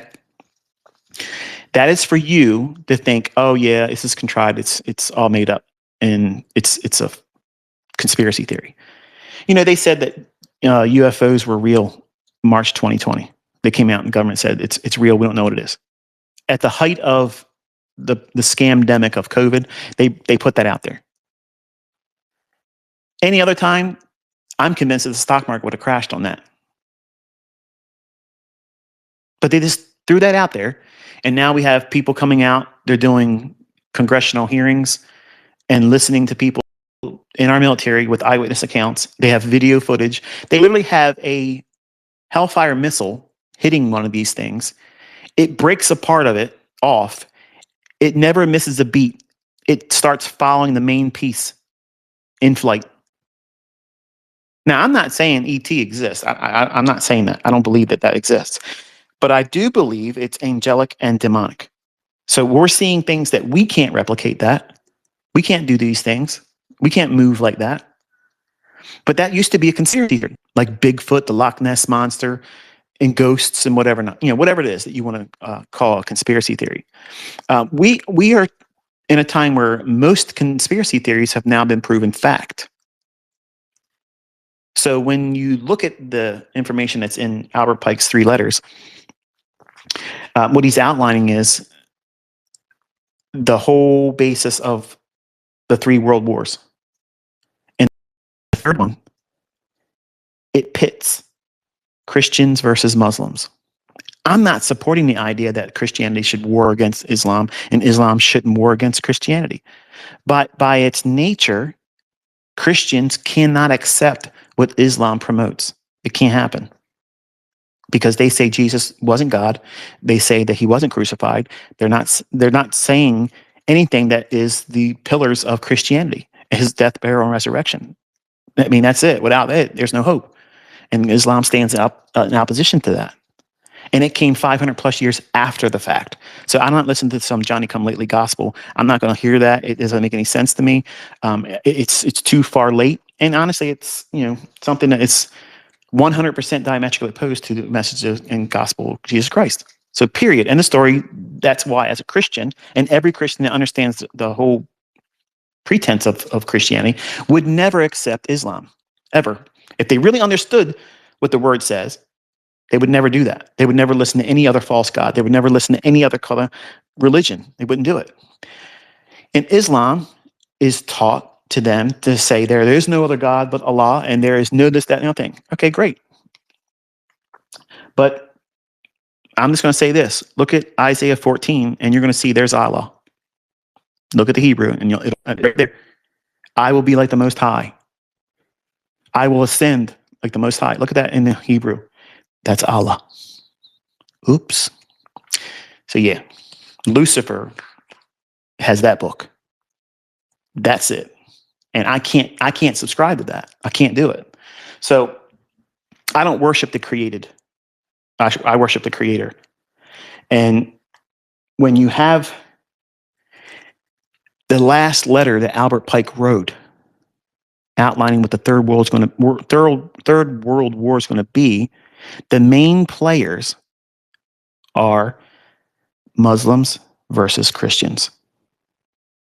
Now watch this. When you study the book of Revelation, and then you study the end times eschatology of Islam and Christianity, they dovetail perfectly. Not because Islam's correct. It's because it's juxtaposition and diametrically opposed. The roles of the players in the book of Revelation are the same perspective that Islam holds, but who they see as their Al-Mahdi is the Antichrist through the lens of Christianity. Now, it's too much to go on. There's too much to go on in terms of breaking that down. But I can do this if you want to see it. And it'll be very clear, very, very, very clear why Albert Pike and the Masons have this view of bringing that together, because they're the two fastest growing monotheistic religions. Judaism is what it is. Nobody's looking around the world and saying, you know what I want to start doing? I want to be a Jewish believer and start believing Judaism. Nobody's doing that right now. Okay, nobody's doing that. Not in the last 20 years. They're not doing it either. But what two religions are doing it? Some people are converting from Islam to Christianity. Some Christians that don't know their scriptures are converting to Islam. Vice versa. Okay, but those are two fastest growing religions globally. That's not by mistake. It's not by accident. Okay. The book of Revelation talks about things that, if you study the original language, you'll see symbols in Old Testament prophecies relating to the end times. And they are all pointing to anything apart from Islam. It doesn't fit, but it fits perfectly with Islam. Now, I'm not saying here's the part where if you are a Muslim, you're getting greatly offended by what I'm saying. In fact, your blood's probably boiling right now. I'm not saying these things to infuriate you. I'm causing you, hopefully, enough interest to research what I just stated. Don't think that you're right and I'm wrong. Don't just, because the Bible says this, and I think it's pretty evident in just the common sense perspective. If someone answers a matter without looking into it, checking the facts, they're a fool. Just because I say something and you think you're right, that shouldn't be the end of the conversation. Or if you're a supporter of me, just because I say it doesn't mean that you should just listen to what I say and say, well, take it on his own merit of being Michael. He wouldn't lie to us about that. I'm a man. I could lie. I could be deceiving you. Don't listen to what I'm saying. Look into it. It's fascinating. If you're a Muslim, it's going to be fascinating for you to look at the end time parallels, but where they break apart, they still fit together in a way where each side thinks they're right. but only one of them is going to be right. Only one of them is going to be right. But what is Islam's goal? Global domination. They want Islam everywhere. As Christians, we preach and share the gospel, but we also know that we have been given free will, and we're not going to win everybody. Islam, their mentality is they're going to be everywhere. They want total domination. And that's what that fourth and dreadful beast in Daniel that shows up again in Revelation, that's what it's describing. It's Islam. Islam is in the Bible, but it ain't recognized for the things that Islam wants it recognized for. And a lot of Christians don't even see it. A lot of pastors don't even see it because it's not politically correct to talk this way. Because Muslims, admittedly, I understand, if I was coming at them in a very disrespectful, meant to be demeaning, meant to be villainous, then obviously I can see how, they could be offended. I'm trying to inspire you to prove me wrong. Just same way I did with trading. I want you to listen to what I just said. If you're a Muslim, or if you're just morbidly curious, you're not a Christian, you're not a Muslim, but you just want I want to see this guy be proven wrong. Go in with that moxie. Go in with that attitude, that perspective. I want you to go in there looking at it, because when you see it, you can't unsee it. It's obvious, and it's not by accident. See, Masons, I had an opportunity to be a Mason, and once I looked into a little bit more, I was like, hell the fuck no. No way. Absolutely not. Because whether you understand it or not, Mr. and Mrs. Mason, okay, you're worshiping Lucifer. Period. End of story. That's it. You're a Luciferian. That's what you're doing. And you can't serve two masters. The Lord Jesus Christ is the only master. He's the only Lord. He's the only God man. He's the only creator that was manifest in flesh. That means the angels finally saw him, and we beheld the face of God. You can't serve him and serve who he created, which is Lucifer. And that's what Masons do. That's what they do. Every president has to be a Mason. Did you know that? Why is that? Albert Pike was a 33-degree Mason. And that Third World War, you can see all the chess pieces come together. Where are they importing Muslims in every country? What's happening when they get there? They're trying to take over. They're causing a ruckus because they believe they're supposed to be doing it. That's what their religion tells them to do. So you can't really fault them because they're brainwashed at an early age. This is what they're supposed to believe. So I'm not trying to say, these are terrible people. I think they're just misguided. But they're being used as pawns, just like the Christians today are going to be used as the other side. It's going to be an extreme version of Republican versus Democrat, but on the global stage, because Republican and Democrat is just isolated to and limited to just the United States. So there's no real there's no Democrat and Republican in the UK and in Ireland and other countries. Okay. But they're migrating these chess pieces into every country. So that way we as a citizenry, whether we're Christian or not, we start looking at them and we start building animosity. You're getting all this stuff for free. You're taking advantage of us. You're beating us down. Let me tell you something. Anybody that takes advantage of the taxpayer's dollar is a piece of shit to me. Okay? I said it. I don't give a fuck what you think about. I don't care what your feelings are about it either. Okay? You're a fucking thief. Okay? You're a thief. You need to go to jail. You need to pay for those crimes. But when there are individuals that are brought here and they are coddled, enabled, and protected, it's not just a crime that they did. It's the leadership. It's the law, the judges, the prosecutors, All of them have a stake in it. And my opinion is there's no fixing that. So where are we at? We're teetering. We're teetering on that precipice of, once we fall over, it's going to set things into motion where it's going to be violent. Like, it's going to be violent.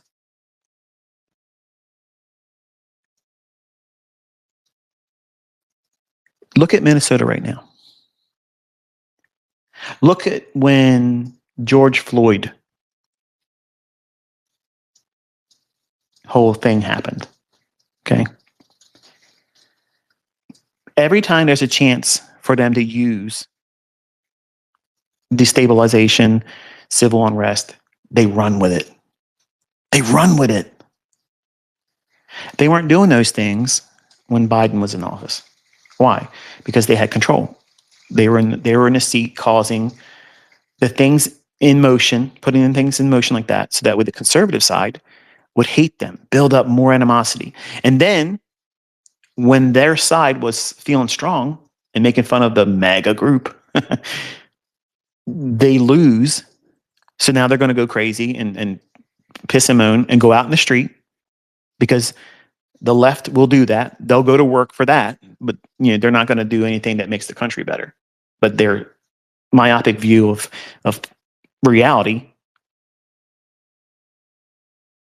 keeps them from being, in my opinion, upstanding citizens, because they expect everything for nothing. Everybody should be equal when we're not equal. There was not one person on this fucking planet that would have been able to say they worked harder than I did trying to figure out what these markets do. I gave my everything. Everything. So no, there's nobody else out there that did more work than me. And anybody else that comes along and says, yeah, well, I'm going to teach SMC concepts and blah, blah. You don't have the authority, bitch. You didn't earn it. You don't know them. You don't know it. And that's why I talk the way I talk. It sounds narcissistic because you're an entitled little bitch that you think is owed to you, and you can just move on in and set up shop. No, you don't get to do that. No, I'm not going to let you do that. No, I'm not going to stay silent and let you bitch over people and screw them over and talk to them in Telegram and pretend to be me and ask for money. That's why I come here all the time and I sound like a broken record. I don't need your fucking money. Okay?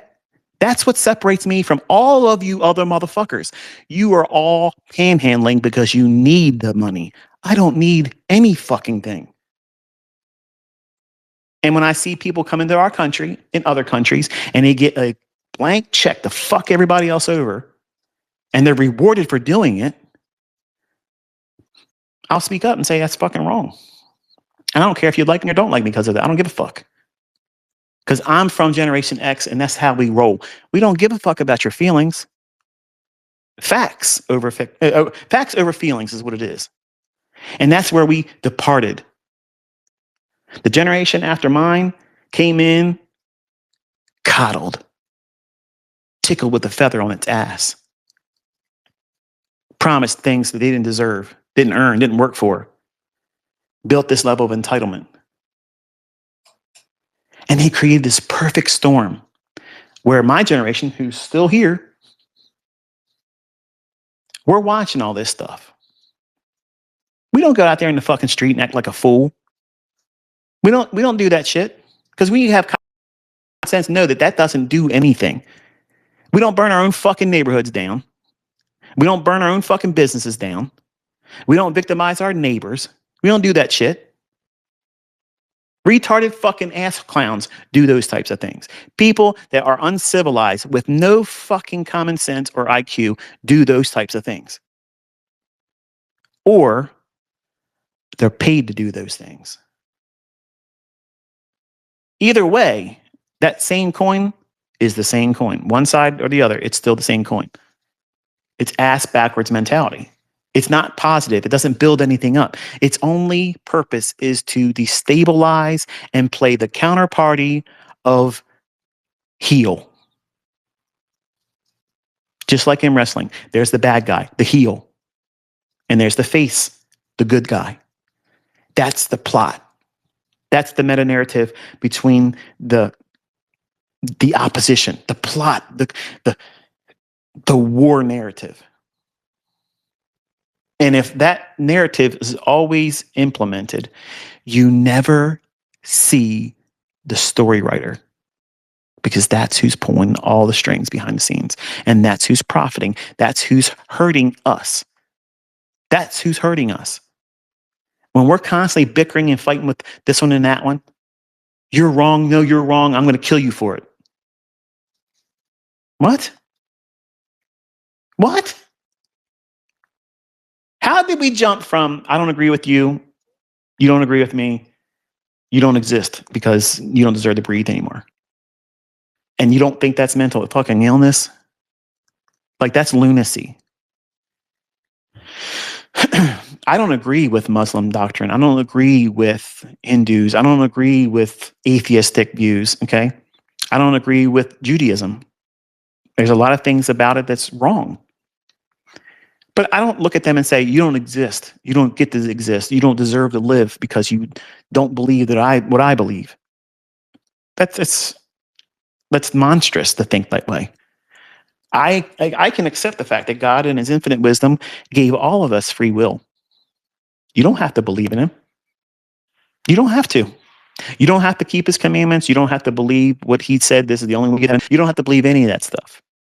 You don't have to. You don't have to. But when you stand in front of him, you have to accept the punishment for not having done so. That's the only have to that's in there. I'm not the judge, jury, and execution of people that want to disobey it. I'm just obligated to share it. Once I share it, it's on you. If God chooses to, not draw you any closer to him and give you any more faith because he's the author and finisher of your faith, that's his decision. It's not mine. Islam doesn't have the right to force itself on me and you. I don't have the right to force Christianity on any of you. Hindus don't have the right to force it on us or anyone else. Atheists have no right to be able to say there's no God and government, when our government was founded on the principles of the Bible. So no, you don't have a say-so in that matter. But it's funny how these Luciferians that are running every country right now, they want to remove all semblance of our founding fathers and how we formed this nation, which is on biblical principles. They don't let the Ten Commandments be posted in their government buildings.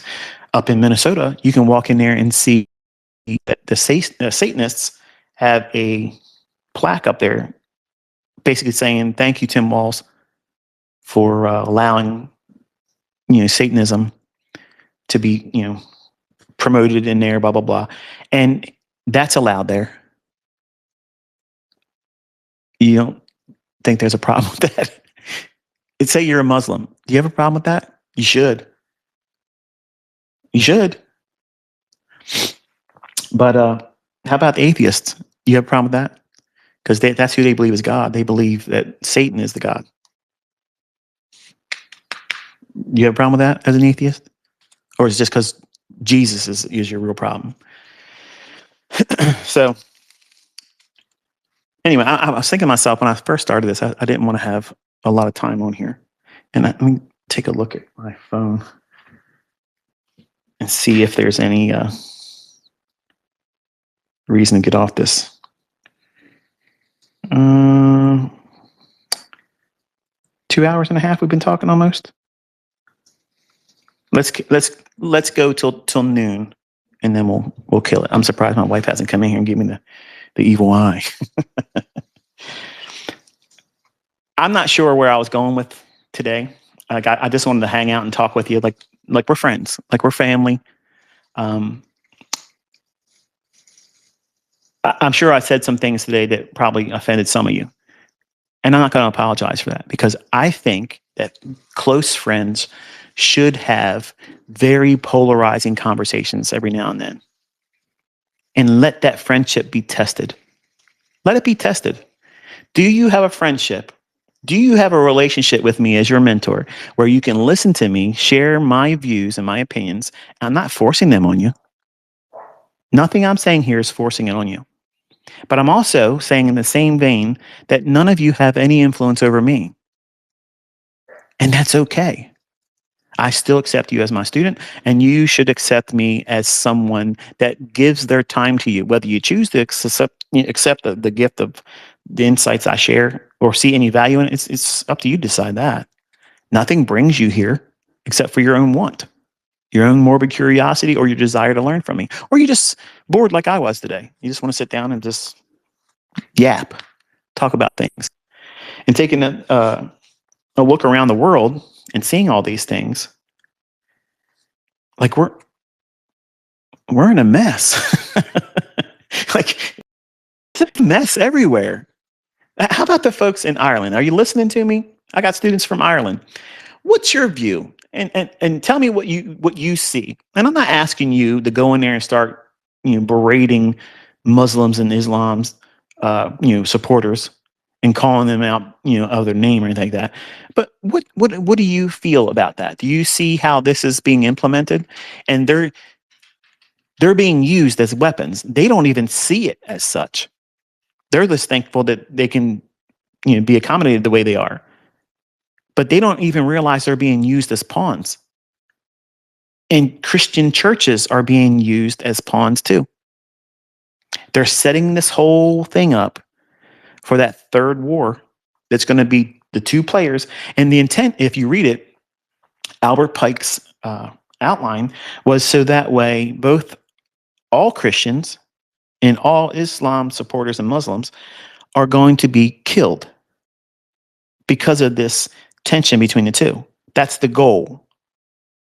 And then because they're the two largest, fastest growing monotheistic religions, then after that, once that's done away with, and every other form of religion, meaning all the lesser, Judaism, all the Hindus, everything will be attacked too. But they're going to war the two largest monotheistic religions. They're going to place them at odds with one another. But it's odd that that's what the Bible teaches how the end times are going to be. Look at Abraham's first son. I'm not talking to Isaac. God said that's his first and only son. But he had another son.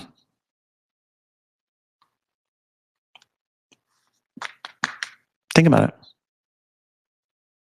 Where'd he go in the world? God said he was going to make him a great nation. Look at the Middle East. He did. He did.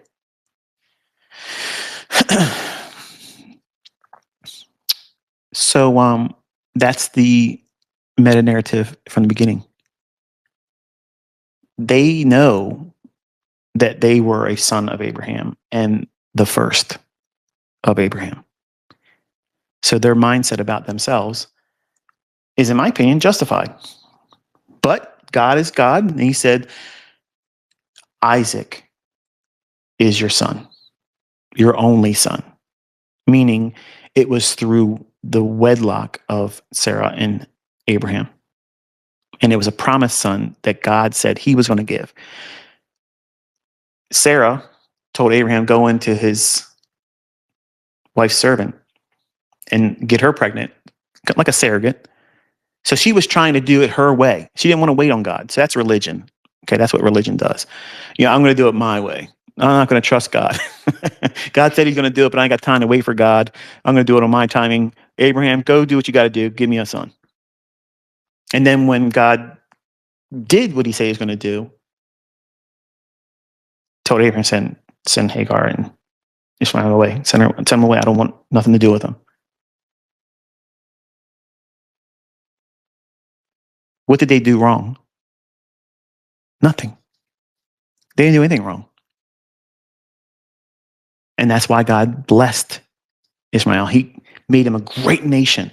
And that's all of the Arab nations in the Middle East.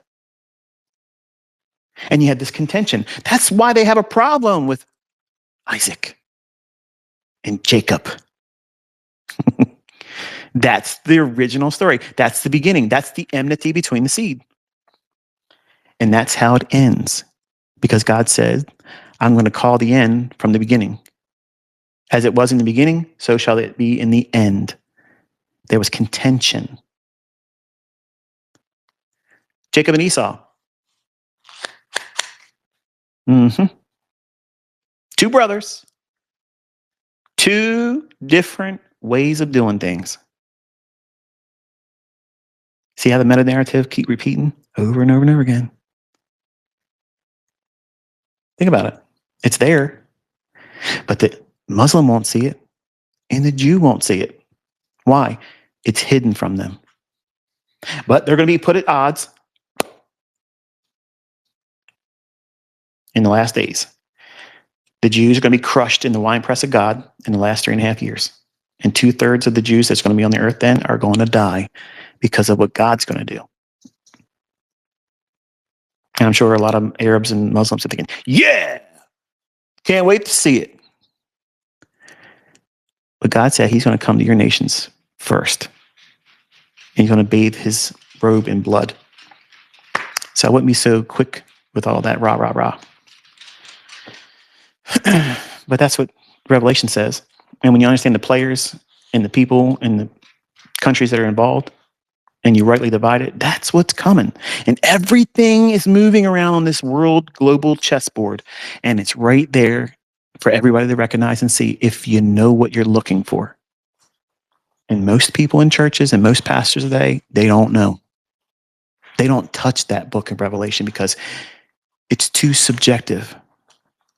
And they don't want to be held to the accountability of knowing the entirety of the Bible, because to know Revelation, that means you have to know all of the Old Testament. And most pastors today, they only go into it for a business. Hi, Miss Piper. You're here to let everybody know you're happy to see me. Most churches today are ran by people that did the very least. This is to call themselves a pastor so that way they can sell church memberships and 10% income from everybody, fleecing people that are unbiblical. Paying a pastor, not biblical. Come at me, bro, in the comments. I will whoop your rear end over that. Okay? It's not biblical. Just like tithing is not biblical anymore. It's not. I have people that go to churches. I have friendships with pastors. They will take odds at that, but they won't have adequate responses to the scriptures. They make it very plain. It's not subjective. It's not ambiguous. It's very, very plain. There is no tithing for the New Testament Christian. There is none. There is giving. There is absolutely giving. And it can be more than 10%. Oops. But as far as taking 10% of your gross income and giving it to a man that calls himself a pastor and lives his life like a celebrity, that's not biblical. He's supposed to be the lowliest of all of the people, the most largest servant of the congregation. You don't see that today. They got to be up there with security around them, driving in Bentleys, $1,000 ties, $5,000 suits or more, bragging about what God gave them from a materialistic perspective. That is absolutely alien to the Bible. That's a proud and haughty spirit. And they tell you you're going to go to hell unless you do it. They're going to hell. They're going to hell. They're heaping on things to the believers that they themselves wouldn't do. Where's their 10% they're earning their income? Where is that being paid to? Ask them that and listen to the crickets roar. So don't think I'm over here just whipping up on one side of the coin here. Christianity today ain't biblical. Most of these churches, if Jesus walked in them, they wouldn't even recognize him. But he'd be in there flipping tables over, whipping all of them. All of them. Because they've turned his house of prayer into a den of thieves. What does that mean? What were they doing in there? They were buying and selling. That's not supposed to happen in the house of God. Outside, sure. But why was he calling them thieves? Because when people came there and they were buying their lamb, their turtle dove, their offering, their animal to shed blood for their sins to be pushed back for one more year,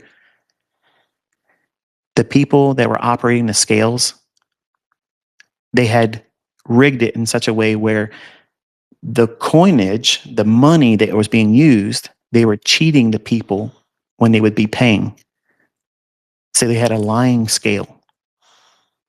So not only were they buying and selling and merchandising in God's temple, they were doing it in a way they were cheating them.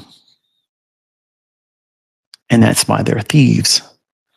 It wasn't just that they were merchandising in his house, they were stealing because the people were coming there with their hopes that, okay, I'm going to pay what I have to pay, but they were overcharging them. They were profiting off of the faith of the people that came there to have an experience with God. The same thing that goes on today in churches. And you'll wonder why I don't go to them. Because 90% of churches today, at least all around where I'm at, that's how they roll. That's how they roll. If I found a church that preached and taught the gospel as I've shared it, and I've only shared what the scriptures say, I'm not a pastor. I would never be a pastor. I'm not a prophet. I'm not anything. I'm not an evangelist. I believe I'm a teacher, not just in trading, but everything in my life, I've always taught everything. I like teaching. I love seeing the faces of people that I can touch, illuminate because they've learned something. And they're like, I can't wait to do this in my own hands. And they show later on, this is what I'm able to do since you taught me. Look what I can do now. What did I do? I inspired them to be a creator, something that is not just consuming somebody else's stuff. Now they have the power to create in their own hands, and they can inspire other people. That's a gift that keeps on giving and over and over and over again. If I could find a church that a pastor did not live off the laity, that means live off the money that they bilk off of the people that go to church, had a job, had a career. Oh, but you don't understand, because I know some of you are Christian pastors listening to me. You don't understand. Don't talk about things you don't understand. I'm a pastor. I got to have my time free and available because somebody gets sick. I got to go to the hospital and I got to do this and I got to do that. Yep. I understand that. Bible says, let every man bear his own ministry by his own hands. Paul was the apostle to the Gentiles, and he preached the gospel of Jesus Christ, just like every other apostle did. And he made his money by making tents. He was a tent maker. He told them plain and simple, thank you for getting the money together when I come and visit, but it's not out of necessity. You don't need to. I appreciate what you're doing, but it's not out of necessity. Find that being taught in the church today. You won't see a pastor touch that, man. Because that unravels. Because they know the common folk don't read and study the Bible. They don't do that. And the emails I'm getting from people that have gone to churches and been Christians for a long time, they're saying, I have never seen the Bible taught this way. And I've been a Christian for X amount of years, blah, blah, blah, blah. I know. But I don't want to spend my time beating up on everybody because it's not edifying. But when you see it and you recognize it for what it is, it's refreshing, isn't it? It's like a breath of fresh air. It's like, wow, I really want to be in the Word now. Contrast that with you showed up on Sunday, or maybe you're Christian and Easter Christians, 2 times a year Christians. You show up in your best duds. You dress up in all your good clothes, your church clothes. Make you feel like you're rich. You don't want to be embarrassed by going in there in church and not looking like you can afford the finer things in the world. You show up and you hear the message. All right, sing a couple songs, stand up. All right, it's that time now. We got to give unto the Lord. Give cheerfully and generously. 10% and 5% minimum offering.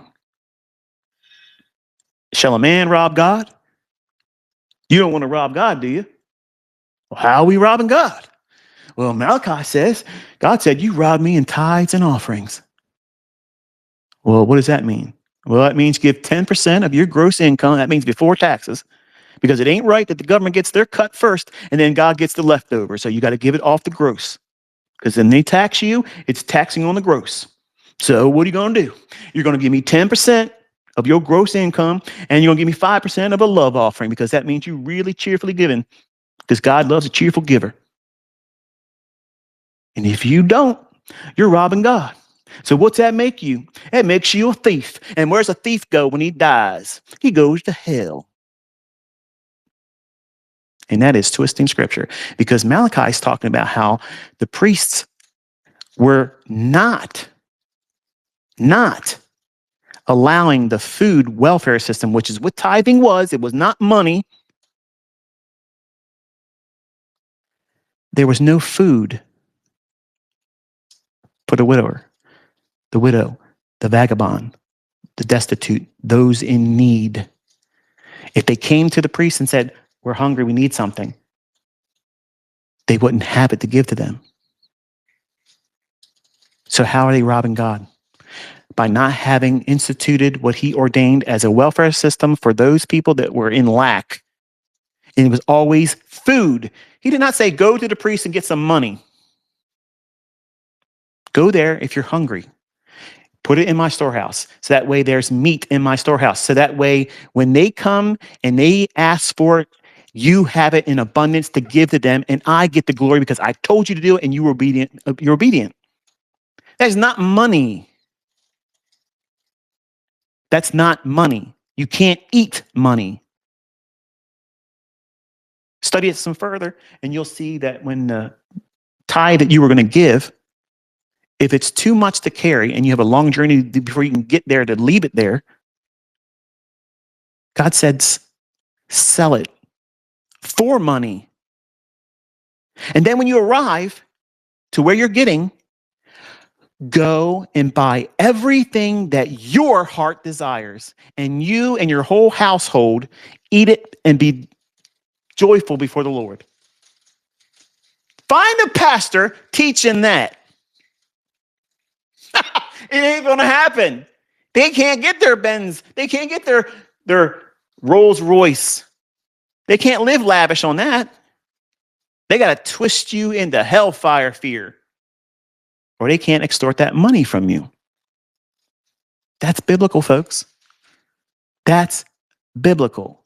And I found that out the hard way, because I used to tithe and I used to pay offerings and I supported overseas ministries and all these other people.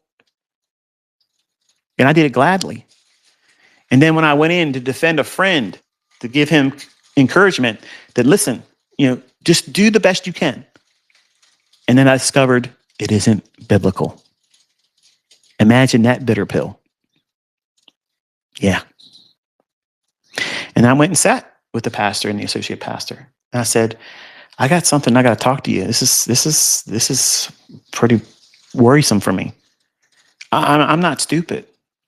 And I'm looking at this, not just on the superficial text, but I went to the original language, and what you're talking about, it don't hold water here. That dog don't hunt. So you're running this like a business. Well, it is a business. Well, I understand it's a business, but it ain't supposed to be ran like a business. It's supposed to be a welfare program that you're not supposed to profit off of. Hello. God is robbed of the glory of meeting the needs of people when they have a genuine need. Ask these pastors to help you feed your house when you're short on money and you can't make your bills. Look at their face when you ask them. That'll tell you everything you need to know. They care more about building these big monstrous churches, these big, huge monstrosities of buildings that God doesn't care anything about. But that's their retirement plan. You pay that off for them. And when they want to retire, they sell the church building and they have all the proceeds to live off of. And the whole time, they didn't have to pay taxes. I believe that every church should be taxed. It's a business. I have businesses and I have to pay taxes.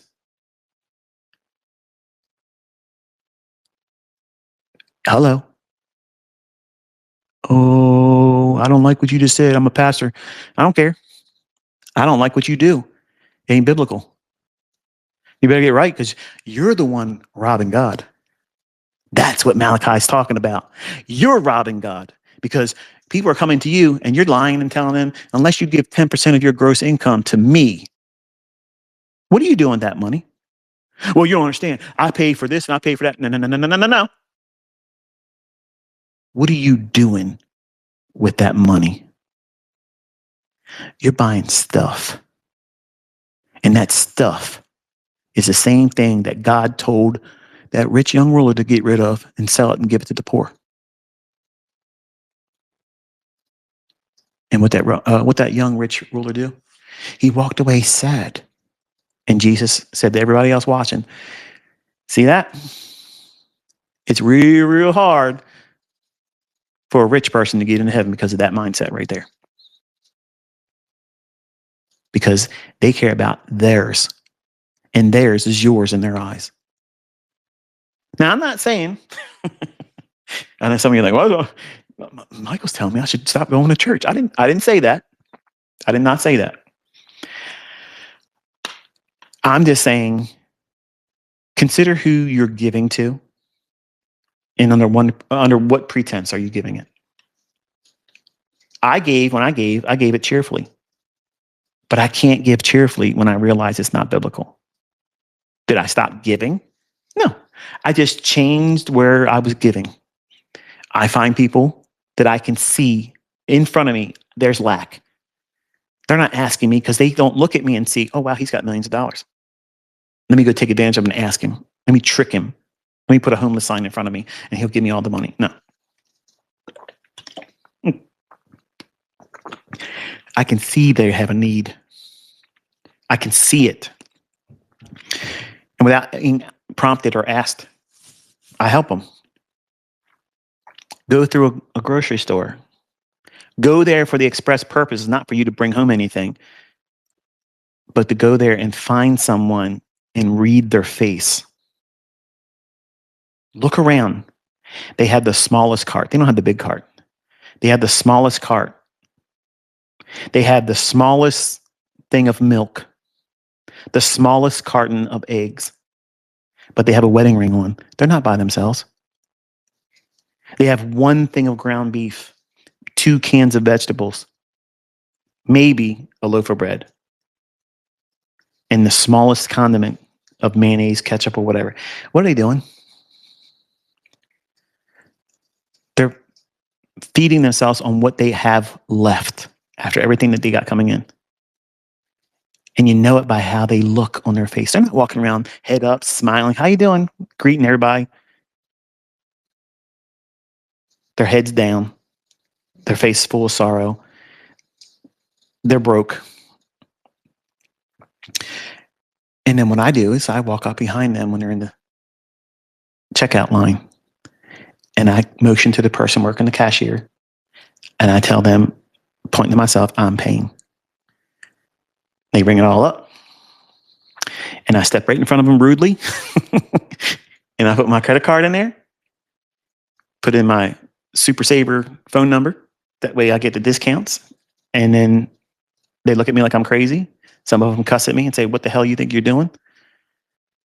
And I say, it's paid for. Have a good day.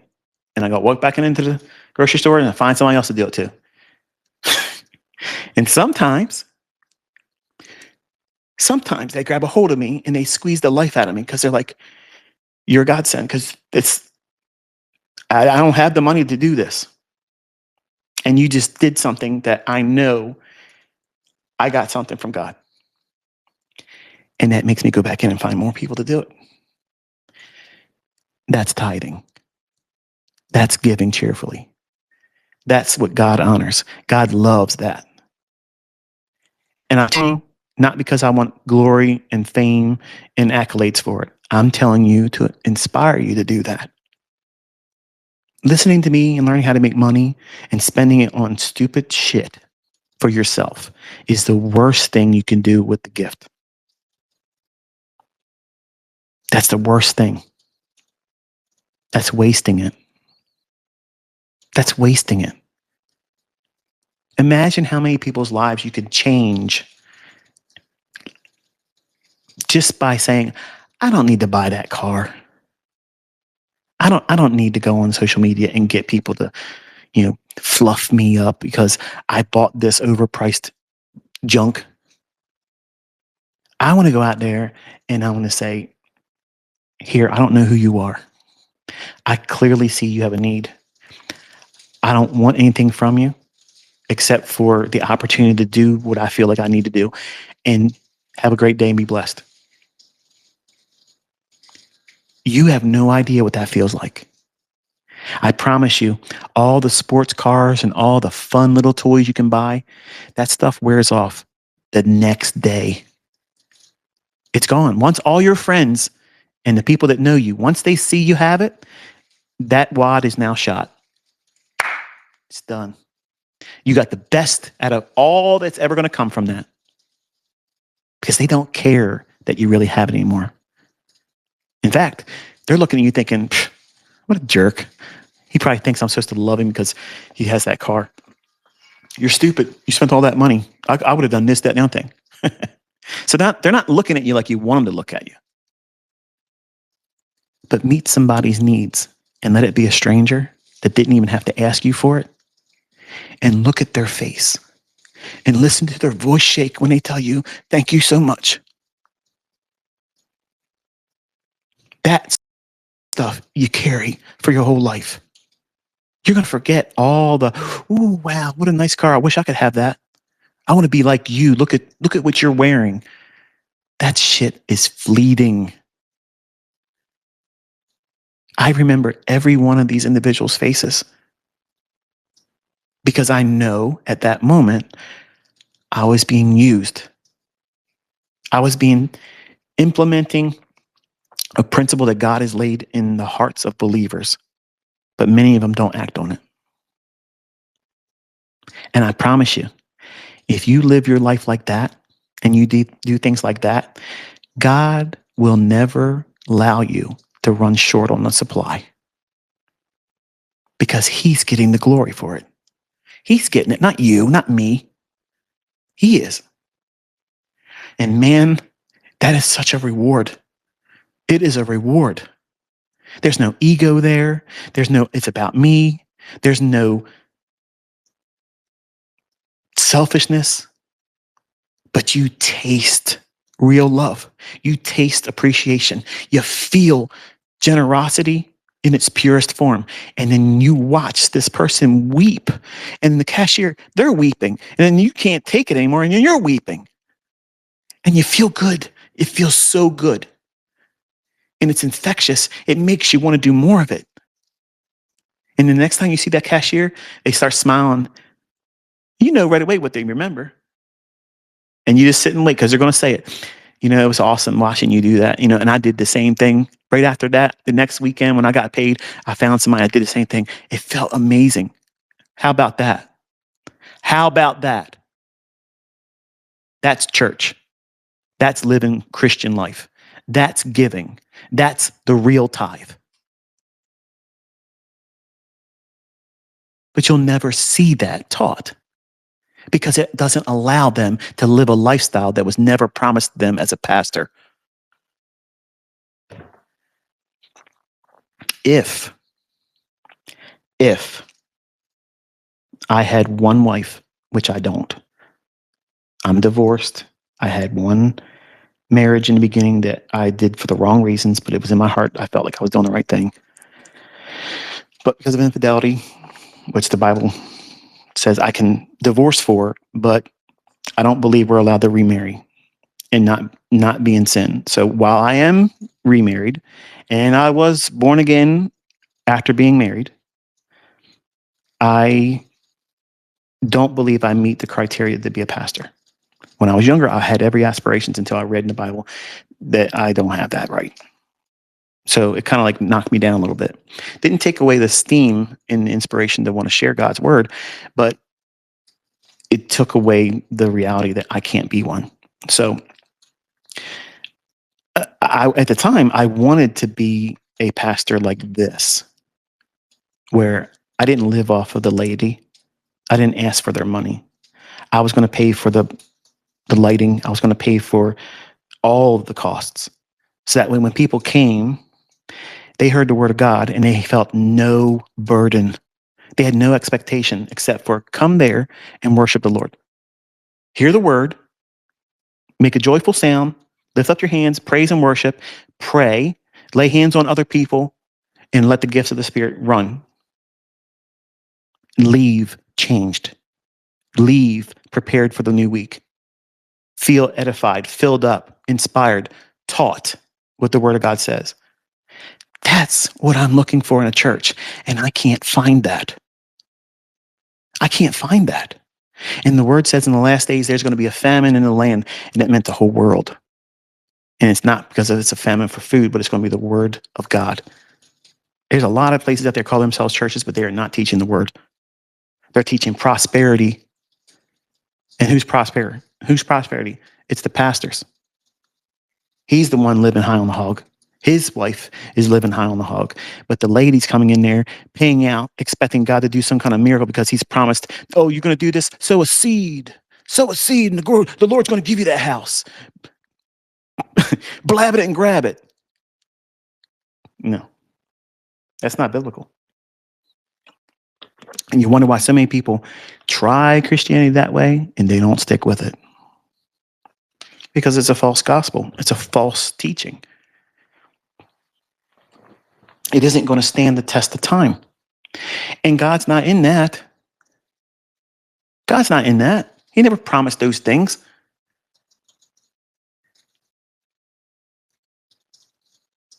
So I answered a lot of questions today.